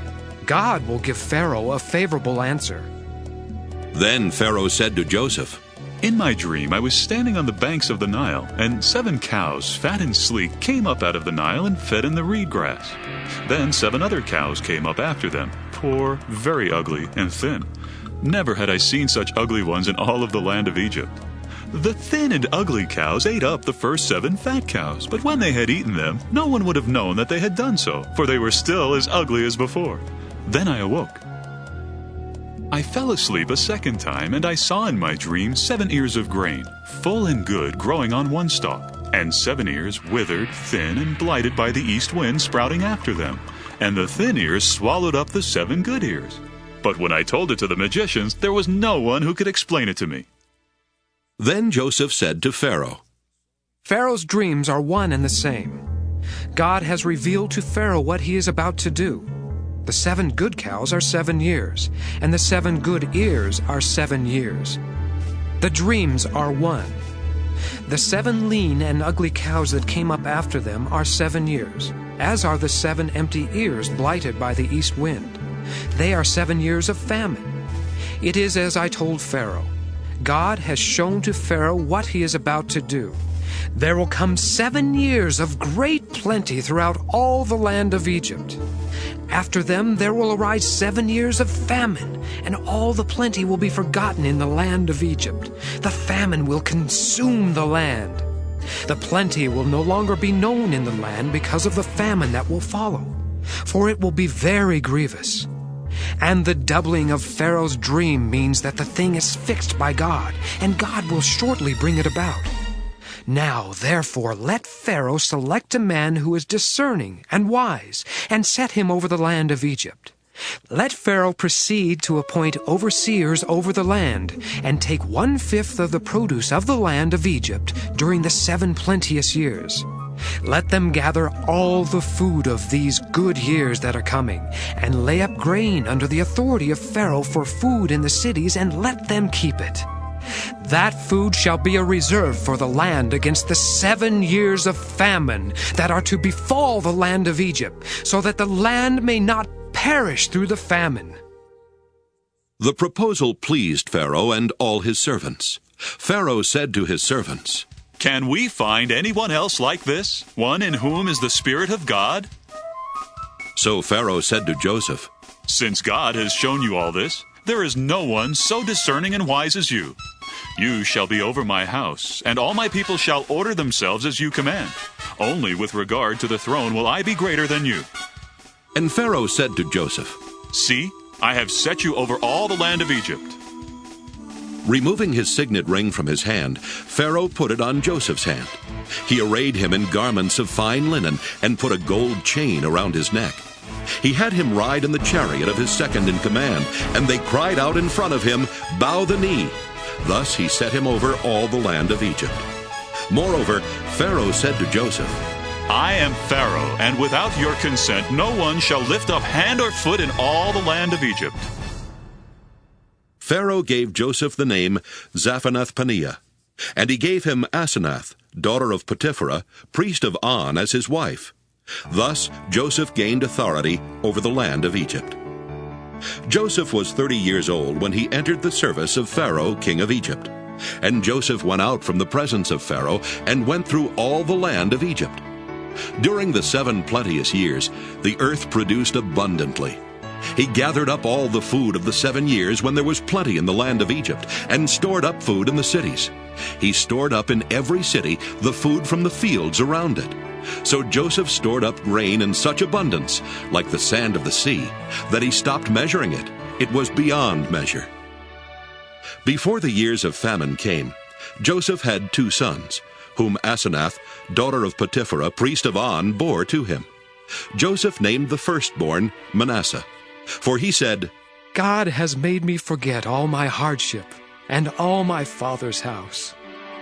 The second he named Ephraim, "For God has made me fruitful in the land of my misfortunes." The 7 years of plenty that prevailed in the land of Egypt came to an end, and the 7 years of famine began to come, just as Joseph had said. There was famine in every country, but throughout the land of Egypt there was bread. When all the land of Egypt was famished, the people cried to Pharaoh for bread. Pharaoh said to all the Egyptians, "Go to Joseph. What he says to you, do." And since the famine had spread over all the land, Joseph opened all the storehouses and sold to the Egyptians, for the famine was severe in the land of Egypt. Moreover, all the world came to Joseph in Egypt to buy grain, because the famine became severe throughout the world. Genesis 42. When Jacob learned that there was grain in Egypt, he said to his sons, "Why do you keep looking at one another? I have heard," he said, "that there is grain in Egypt. Go down and buy grain for us there, that we may live and not die." So 10 of Joseph's brothers went down to buy grain in Egypt. But Jacob did not send Joseph's brother Benjamin with his brothers, for he feared that harm might come to him. Thus the sons of Israel were among the other people who came to buy grain, for the famine had reached the land of Canaan. Now Joseph was governor over the land. It was he who sold to all the people of the land. And Joseph's brothers came and bowed themselves before him with their faces to the ground. When Joseph saw his brothers, he recognized them, but he treated them like strangers and spoke harshly to them. "Where do you come from?" he said. They said, "From the land of Canaan to buy food." Although Joseph had recognized his brothers, they did not recognize him. Joseph also remembered the dreams that he had dreamed about them. He said to them, "You are spies. You have come to see the nakedness of the land." They said to him, "No, my lord, your servants have come to buy food. We are all sons of one man." "We are honest men. Your servants have never been spies." But he said to them, "No, you have come to see the nakedness of the land." They said, "We, your servants, are 12 brothers, the sons of a certain man in the land of Canaan. The youngest, however, is now with our father, and one is no more." But Joseph said to them, "It is just as I have said to you. You are spies. Here is how you shall be tested. As Pharaoh lives, you shall not leave this place unless your youngest brother comes here. Let one of you go and bring your brother, while the rest of you remain in prison, in order that your words may be tested whether there is truth in you. Or else, as Pharaoh lives, surely you are spies." And he put them all together in prison for 3 days. On the 3rd day, Joseph said to them, "Do this, and you will live, for I fear God. If you are honest men, let one of your brothers stay here where you are imprisoned. The rest of you shall go and carry grain for the famine of your households, and bring your youngest brother to me. Thus your words will be verified, and you shall not die." And they agreed to do so. They said to one another, "Alas, we are paying the penalty for what we did to our brother. We saw his anguish when he pleaded with us." But we would not listen. That is why this anguish has come upon us. Then Reuben answered them, "Did I not tell you not to wrong the boy? But you would not listen, so now there comes a reckoning for his blood." They did not know that Joseph understood them, since he spoke with them through an interpreter. He turned away from them and wept. Then he returned and spoke to them, and he picked out Simeon and had him bound before their eyes. Joseph then gave orders to fill their bags with grain, to return every man's money to his sack, and to give them provisions for their journey. This was done for them. They loaded their donkeys with their grain and departed. When one of them opened his sack to give his donkey fodder at the lodging place, he saw his money at the top of the sack. He said to his brothers, "My money has been put back. Here it is in my sack." At this they lost heart, and turned trembling to one another, saying, "What is this that God has done to us?" When they came to their father Jacob in the land of Canaan, they told him all that had happened to them, saying, "The man, the Lord of the land, spoke harshly to us and charged us with spying on the land. But we said to him, 'We are honest men, we are not spies. We are 12 brothers, sons of our father. One is no more, and the youngest is now with our father in the land of Canaan.'" Then the man, the Lord of the land, said to us, "By this I shall know that you are honest men. Leave one of your brothers with me. Take grain for the famine of your household, and go your way. Bring your youngest brother to me, and I shall know that you are not spies but honest men. Then I will release your brother to you, and you may trade in the land." As they were emptying their sacks, there in each one sack was his bag of money. When they and their father saw their bundles of money, they were dismayed. And their father Jacob said to them, "I am the one you have bereaved of children. Joseph is no more, and Simeon is no more. And now you would take Benjamin. All this has happened to me." Then Reuben said to his father, "You may kill my 2 sons if I do not bring him back to you.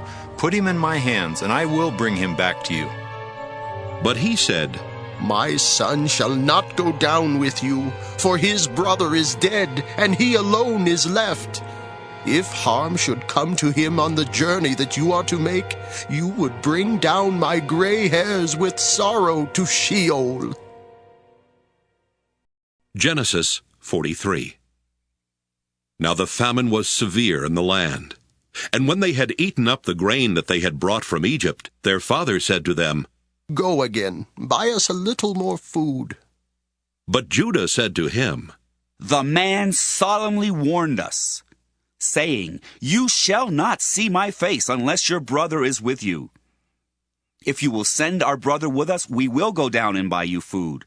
But if you will not send him, we will not go down. For the man said to us, 'You shall not see my face unless your brother is with you.'" Israel said, "Why did you treat me so badly as to tell the man that you had another brother?" They replied, "The man questioned us carefully about ourselves and our kindred, saying, 'Is your father still alive? Have you another brother?' What we told him was an answer to these questions." Could we in any way know that he would say, "Bring your brother down"? Then Judah said to his father Israel, "Send the boy with me, and let us be on our way, so that we may live and not die, you and we and also our little ones. I myself will be surety for him. You can hold me accountable for him. If I do not bring him back to you and set him before you, then let me bear the blame forever. If we had not delayed, we would now have returned twice." Then their father Israel said to them, "If it must be so, then do this. Take some of the choice fruits of the land in your bags and carry them down as a present to the man. A little balm and a little honey, gum, resin, pistachio nuts, and almonds. Take double the money with you. Carry back with you the money that was returned in the top of your sacks. Perhaps it was an oversight. Take your brother also, and be on your way again to the man. May God Almighty grant you mercy before the man, so that he may send back your other brother and Benjamin. As for me, if I am bereaved of my children, I am bereaved." So the men took the present, and they took double the money with them, as well as Benjamin. Then they went on their way down to Egypt and stood before Joseph. When Joseph saw Benjamin with them, he said to the steward of his house, "Bring the men into the house, and slaughter an animal and make ready, for the men are to dine with me at noon." The man did as Joseph said, and brought the men to Joseph's house. Now the men were afraid, because they were brought to Joseph's house, and they said, "It is because of the money we placed in our sacks the first time that we have been brought in, so that he may have an opportunity to fall upon us, to make slaves of us, and take our donkeys." So they went up to the steward of Joseph's house, and spoke with him at the entrance to the house. They said, "Oh, my lord, we came down the first time to buy food, and when we came to the lodging place, we opened our sacks, and there was each one's money in the top of his sack, our money in full weight." So we have brought it back with us. Moreover, we have brought down with us additional money to buy food. We do not know who put our money in our sacks." He replied, "Rest assured, do not be afraid. Your God and the God of your father must have put treasure in your sacks for you. I received your money." Then he brought Simeon out to them. When the steward had brought the men into Joseph's house, and given them water, and they had washed their feet, and when he had given their donkeys fodder, they made the present ready for Joseph's coming at noon, for they had heard that they would dine there. When Joseph came home, they brought him the present that they had carried into the house, and bowed to the ground before him. He inquired about their welfare, and said, "Is your father well, the old man of whom you spoke? Is he still alive?" They said, "Your servant our father is well. He is still alive." And they bowed their heads and did obeisance. Then he looked up and saw his brother Benjamin, his mother's son, and said, "Is this your youngest brother of whom you spoke to me?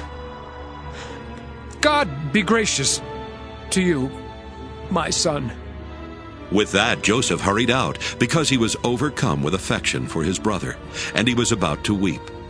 So he went into a private room and wept there. Then he washed his face and came out, and controlling himself he said, "Serve the meal." They served him by himself, and them by themselves, and the Egyptians who ate with him by themselves, because the Egyptians could not eat with the Hebrews, for that is an abomination to the Egyptians. When they were seated before him, the firstborn according to his birthright, and the youngest according to his youth, the men looked at one another in amazement.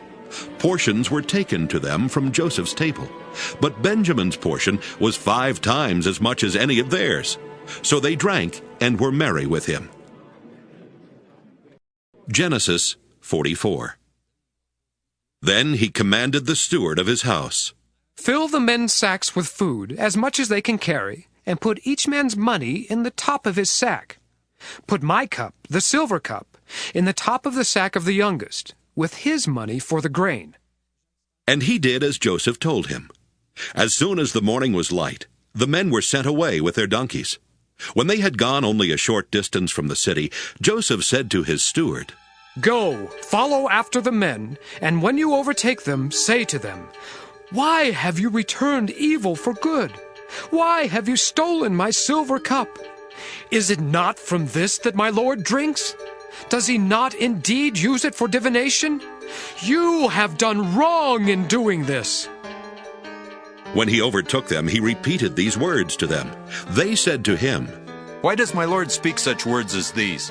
Far be it from your servants that they should do such a thing." Look, the money that we found at the top of our sacks we brought back to you from the land of Canaan. Why then would we steal silver or gold from your Lord's house?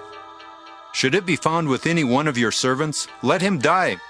Moreover, the rest of us will become my lord's slaves. He said, Even so, in accordance with your words, let it be.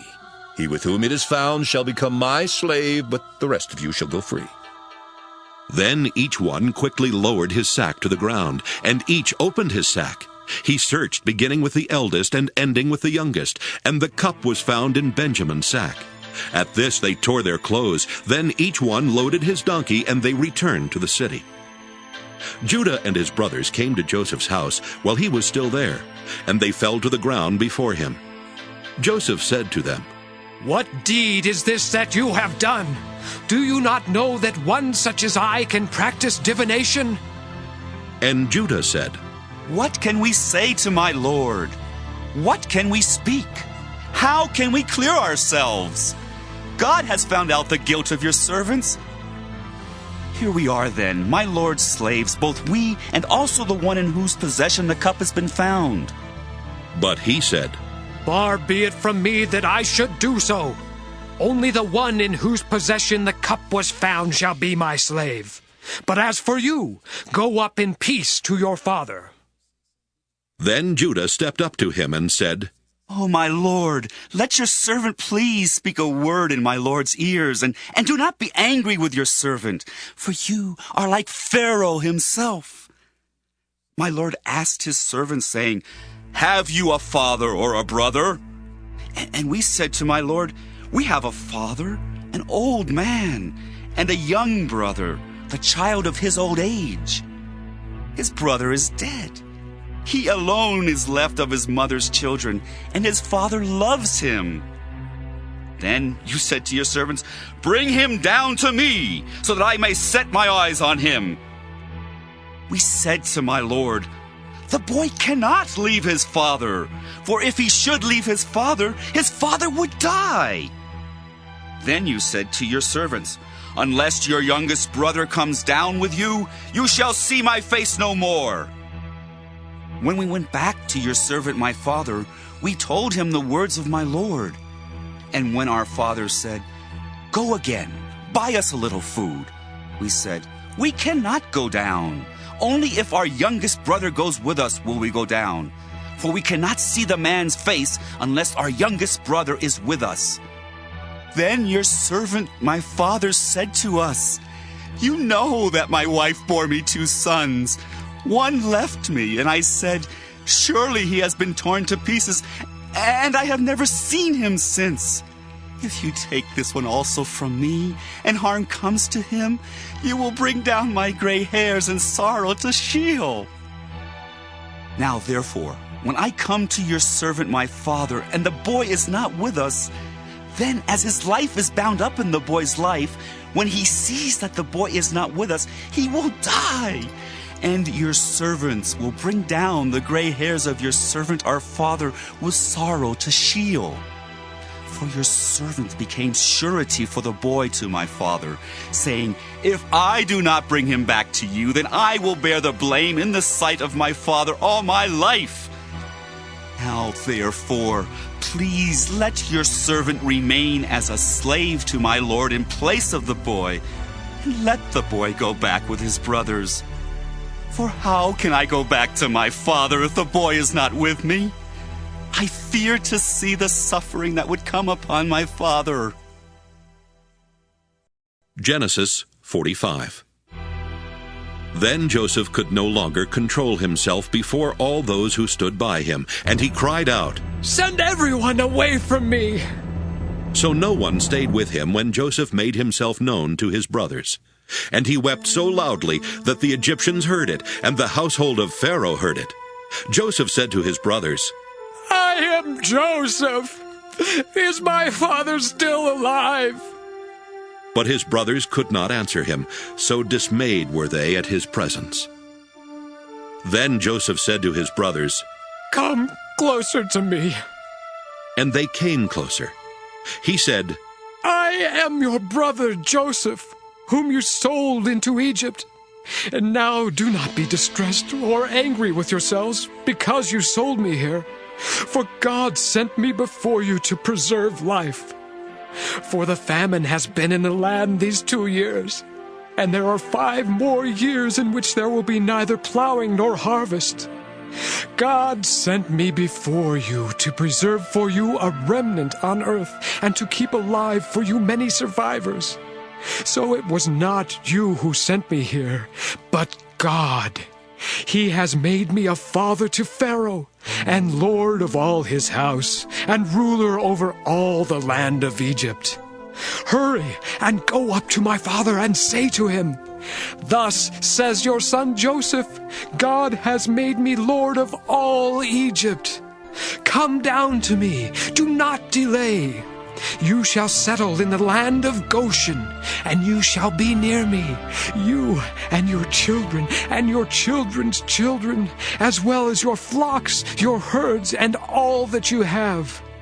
I will provide for you there, since there are 5 more years of famine to come, so that you and your household and all that you have will not come to poverty. And now your eyes and the eyes of my brother Benjamin see that it is my own mouth that speaks to you. You must tell my father how greatly I am honored in Egypt, and all that you have seen. Hurry and bring my father down here.' Then he fell upon his brother Benjamin's neck and wept, while Benjamin wept upon his neck. And he kissed all his brothers and wept upon them. And after that his brothers talked with him. When the report was heard in Pharaoh's house, 'Joseph's brothers have come,' Pharaoh and his servants were pleased.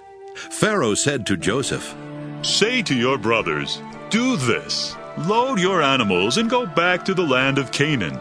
Take your father and your households and come to me, so that I may give you the best of the land of Egypt, and you may enjoy the fat of the land.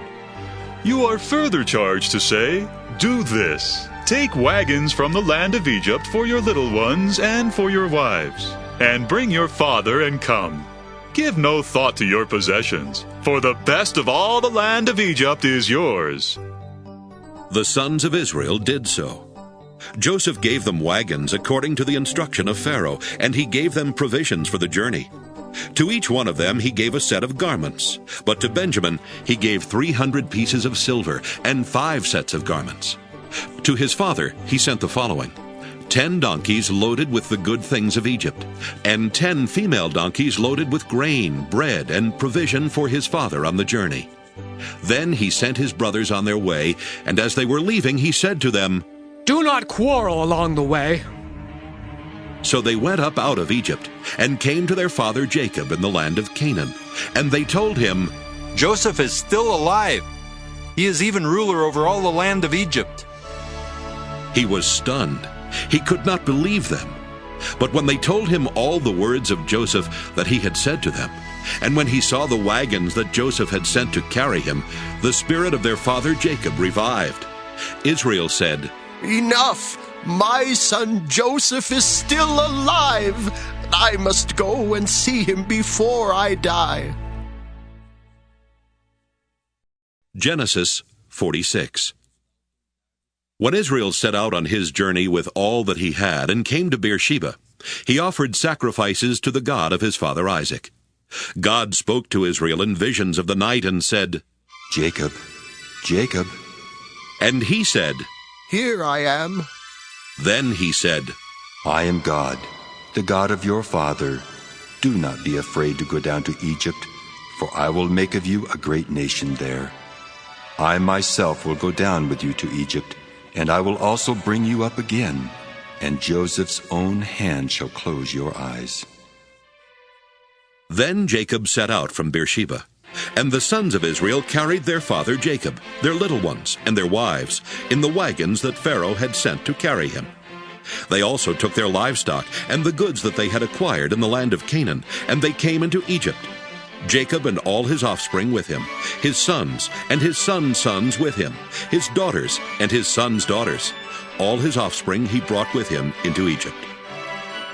Now these are the names of the Israelites, Jacob and his offspring, who came to Egypt: Reuben, Jacob's firstborn, and the children of Reuben, Hanok, Pallu, Hezron, and Carmi. The children of Simeon, Jemuel, Jamin, Ohad, Jachin, Zohar, and Shaul, the son of a Canaanite woman. The children of Levi, Gershon, Kohath, and Merari. The children of Judah, Onan, Shelah, Perez, and Zerah. But and Onan died in the land of Canaan. And the children of Perez were Hezron and Hamel. The children of Issachar, Tola, Puvah, Jashub, and Shimron. The children of Zebulun, Sirid, Elon, Jaliel. These are the sons of Leah, whom she bore to Jacob in Padan Aram, together with his daughter Dinah. In all, his sons and his daughters numbered 33. The children of Gad, Ziphion, Haggi, Shunai, Esbon, Eri, Arodi, and Areli. The children of Asher, Imnah, Ishva, Ishvi, Beriah, and their sister Sirah. The children of Beriah, Heber and Malchiel. These are the children of Zilpah, whom Laban gave to his daughter Leah, and these she bore to Jacob, 16 persons. The children of Jacob's wife Rachel, Joseph and Benjamin. To Joseph in the land of Egypt were born Manasseh and Ephraim, whom Asenath, daughter of Potipherah, priest of On, bore to him. The children of Benjamin, Bela, Becher, Ashbel, Gera, Naaman, Ehi, Rosh, Muppim, Huppim, and Ard. These are the children of Rachel, who were born to Jacob, 14 persons in all. The children of Dan, Hashem. The children of Naphtali, Jaziel, Guni, Jezer, and Shillem. These are the children of Bilhah, whom Laban gave to his daughter Rachel, and these she bore to Jacob, 7 persons in all. All the persons belonging to Jacob who came into Egypt, who were his own offspring, not including the wives of his sons, were 66 persons in all. The children of Joseph, who were born to him in Egypt, were 2. All the persons of the house of Jacob who came into Egypt were 70. Israel sent Judah ahead to Joseph to lead the way before him into Goshen.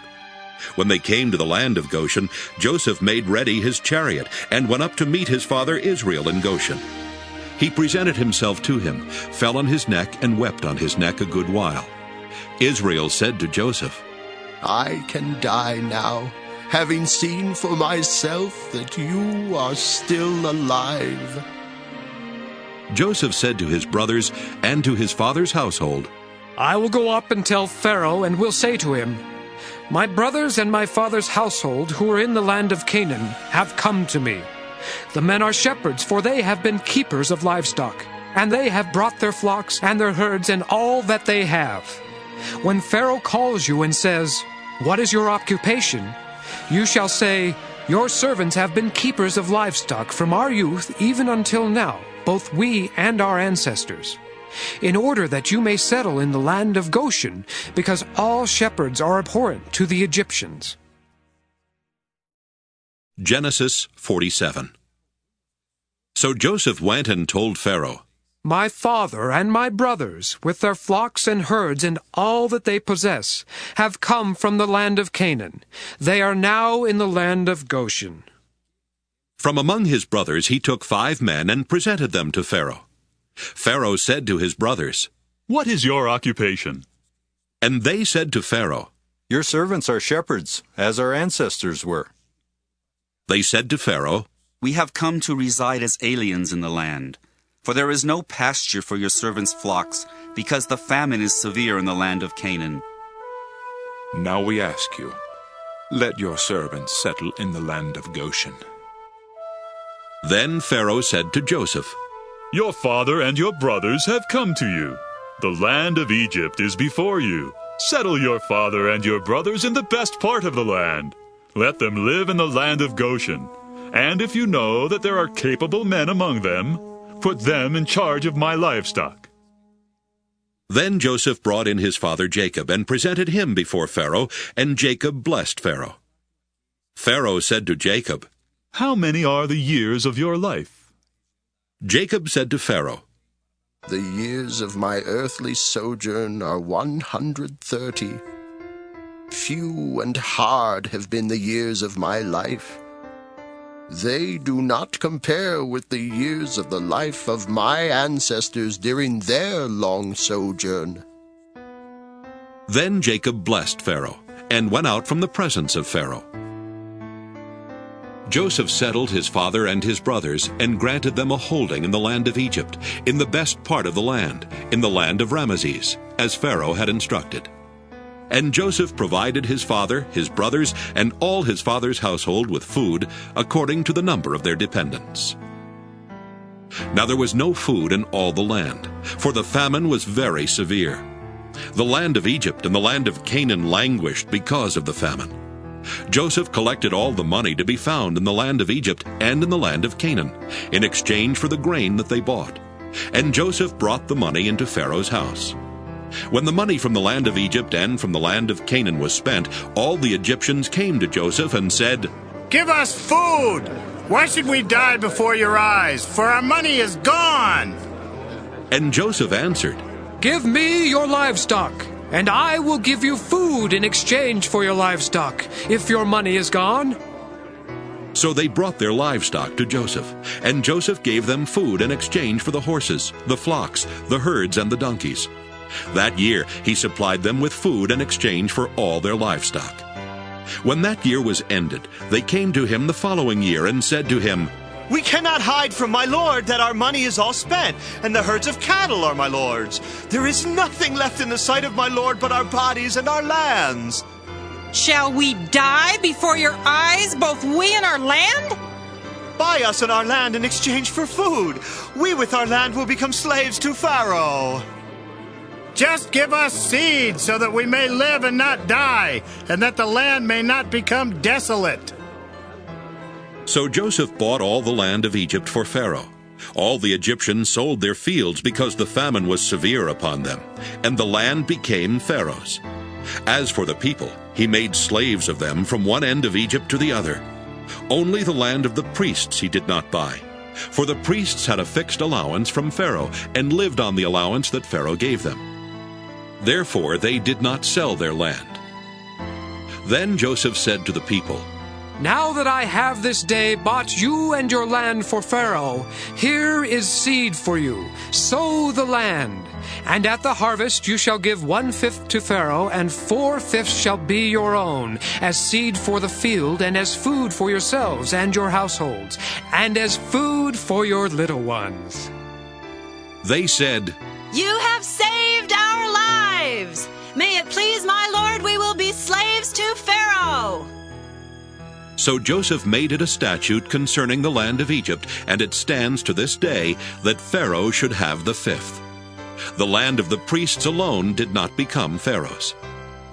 Thus Israel settled in the land of Egypt, in the region of Goshen, and they gained possessions in it, and were fruitful and multiplied exceedingly. Jacob lived in the land of Egypt 17 years. So the days of Jacob, the years of his life, were 147 years. When the time of Israel's death drew near, he called his son Joseph and said to him, "If I have found favor with you, put your hand under my thigh and promise to deal loyally and truly with me. Do not bury me in Egypt. When I lie down with my ancestors, carry me out of Egypt and bury me in their burial place." He answered, "I will do as you have said." And he said, "Swear to me." And he swore to him. Then Israel bowed himself on the head of his bed. Genesis 48. After this, Joseph was told, "Your father is ill." So he took with him his 2 sons, Manasseh and Ephraim. When Jacob was told, "Your son Joseph has come to you," he summoned his strength and sat up in bed. And Jacob said to Joseph, God Almighty appeared to me at Luz in the land of Canaan, and he blessed me and said to me, I am going to make you fruitful and increase your numbers. I will make of you a company of peoples, and will give this land to your offspring after you for a perpetual holding. Therefore your 2 sons, who were born to you in the land of Egypt before I came to you in Egypt, are now mine. Ephraim and Manasseh shall be mine, just as Reuben and Simeon are. As for the offspring born to you after them, they shall be yours. They shall be recorded under the names of their brothers with regard to their inheritance. For when I came from Padan, Rachel, alas, died in the land of Canaan on the way, while there was still some distance to go to Ephrath. And I buried her there on the way to Ephrath. That is, Bethlehem. When Israel saw Joseph's sons, he said, Who are these? Joseph said to his father, They are my sons, whom God has given me here. And he said, Bring them to me, please, that I may bless them. Now the eyes of Israel were dim with age, and he could not see well. So Joseph brought them near him, and he kissed them and embraced them. Israel said to Joseph, I did not expect to see your face, and here God has let me see your children also. Then Joseph removed them from his father's knees, and he bowed himself with his face to the earth. Joseph took them both, Ephraim in his right hand toward Israel's left, and Manasseh in his left hand toward Israel's right, and brought them near him. But Israel stretched out his right hand and laid it on the head of Ephraim, who was the younger, and his left hand on the head of Manasseh, crossing his hands, for Manasseh was the firstborn. He blessed Joseph and said, The God before whom my ancestors Abraham and Isaac walked, the God who has been my shepherd all my life to this day, the angel who has redeemed me from all harm, bless the boys, and in them let my name be perpetuated, and the name of my ancestors Abraham and Isaac, and let them grow into a multitude on the earth. When Joseph saw that his father laid his right hand on the head of Ephraim, it displeased him. So he took his father's hand to remove it from Ephraim's head to Manasseh's head. Joseph said to his father, Not so, my father. Since this one is the firstborn, put your right hand on his head. But his father refused and said, I know, my son, I know. He also shall become a people, and he also shall be great. Nevertheless, his younger brother shall be greater than he, and his offspring shall become a multitude of nations. So he blessed them that day, saying, By you Israel will invoke blessing, saying, God make you like Ephraim and like Manasseh. So he put Ephraim ahead of Manasseh. Then Israel said to Joseph, I am about to die, but God will be with you and will bring you again to the land of your ancestors. I now give to you one portion more than to your brothers, the portion that I took from the hand of the Amorites with my sword and with my bow. Genesis 49. Then Jacob called his sons and said, Gather around, that I may tell you what will happen to you in days to come. Assemble and hear, O sons of Jacob. Listen to Israel your father. Reuben, you are my firstborn, my might and the firstfruits of my vigor, excelling in rank and excelling in power. Unstable as water, you shall no longer excel, because you went up unto your father's bed, then you defiled it. You went up onto my couch. Simeon and Levi are brothers. Weapons of violence are their swords. May I never come into their counsel. May I not be joined to their company. For in their anger they killed men, and at their whim they hamstrung oxen. Cursed be their anger, for it is fierce, and their wrath, for it is cruel. I will divide them in Jacob, and scatter them in Israel. Judah, your brothers shall praise you. Your hand shall be on the neck of your enemies. Your father's sons shall bow down before you. Judah is a lion's whelp. From the prey, my son, you have gone up. He crouches down, he stretches out like a lion, like a lioness. Who dares rouse him up? The scepter shall not depart from Judah, nor the ruler's staff from between his feet, until tribute comes to him, and the obedience of the peoples is his. Binding his foal to the vine, and his donkey's colt to the choice vine, he washes his garments in wine, and his robe in the blood of grapes. His eyes are darker than wine, and his teeth whiter than milk. Zebulun shall settle at the shore of the sea. He shall be a haven for ships, and his border shall be at Sidon.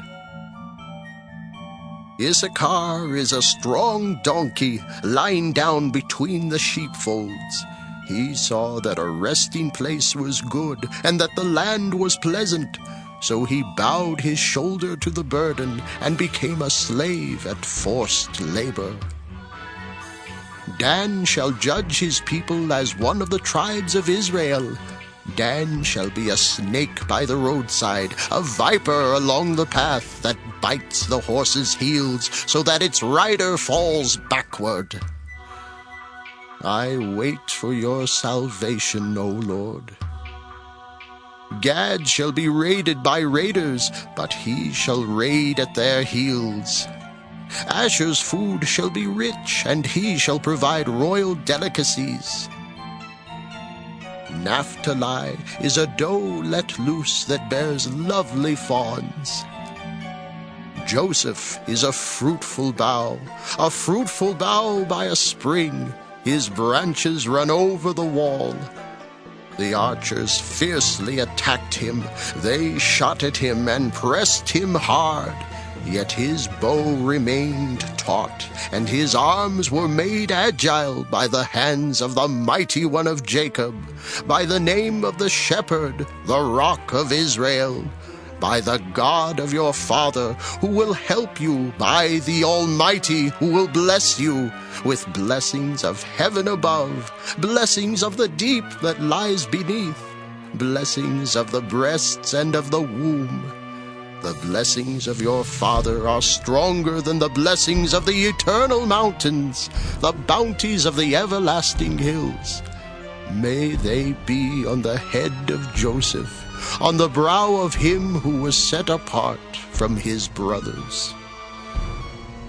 Benjamin is a ravenous wolf, in the morning devouring the prey, and at evening dividing the spoil. All these are the 12 tribes of Israel, and this is what their father said to them when he blessed them, blessing each one of them with a suitable blessing. Then he charged them, saying to them, I am about to be gathered to my people. Bury me with my ancestors in the cave in the field of Ephron the Hittite, in the cave in the field at Machpelah near Mamre, in the land of Canaan, in the field that Abraham bought from Ephron the Hittite as a burial site. There Abraham and his wife Sarah were buried. There Isaac and his wife Rebekah were buried, and there I buried Leah. The field and the cave that is in it were purchased from the Hittites. When Jacob ended his charge to his sons, he drew up his feet into the bed, breathed his last, and was gathered to his people. Genesis 50. Then Joseph threw himself on his father's face, and wept over him and kissed him. Joseph commanded the physicians in his service to embalm his father. So the physicians embalmed Israel. They spent 40 days in doing this, for that is the time required for embalming. And the Egyptians wept for him 70 days. When the days of weeping for him were past, Joseph addressed the household of Pharaoh. If now I have found favor with you, please speak to Pharaoh as follows. My father made me swear an oath. He said, I am about to die. In the tomb that I hewed out for myself in the land of Canaan, there you shall bury me.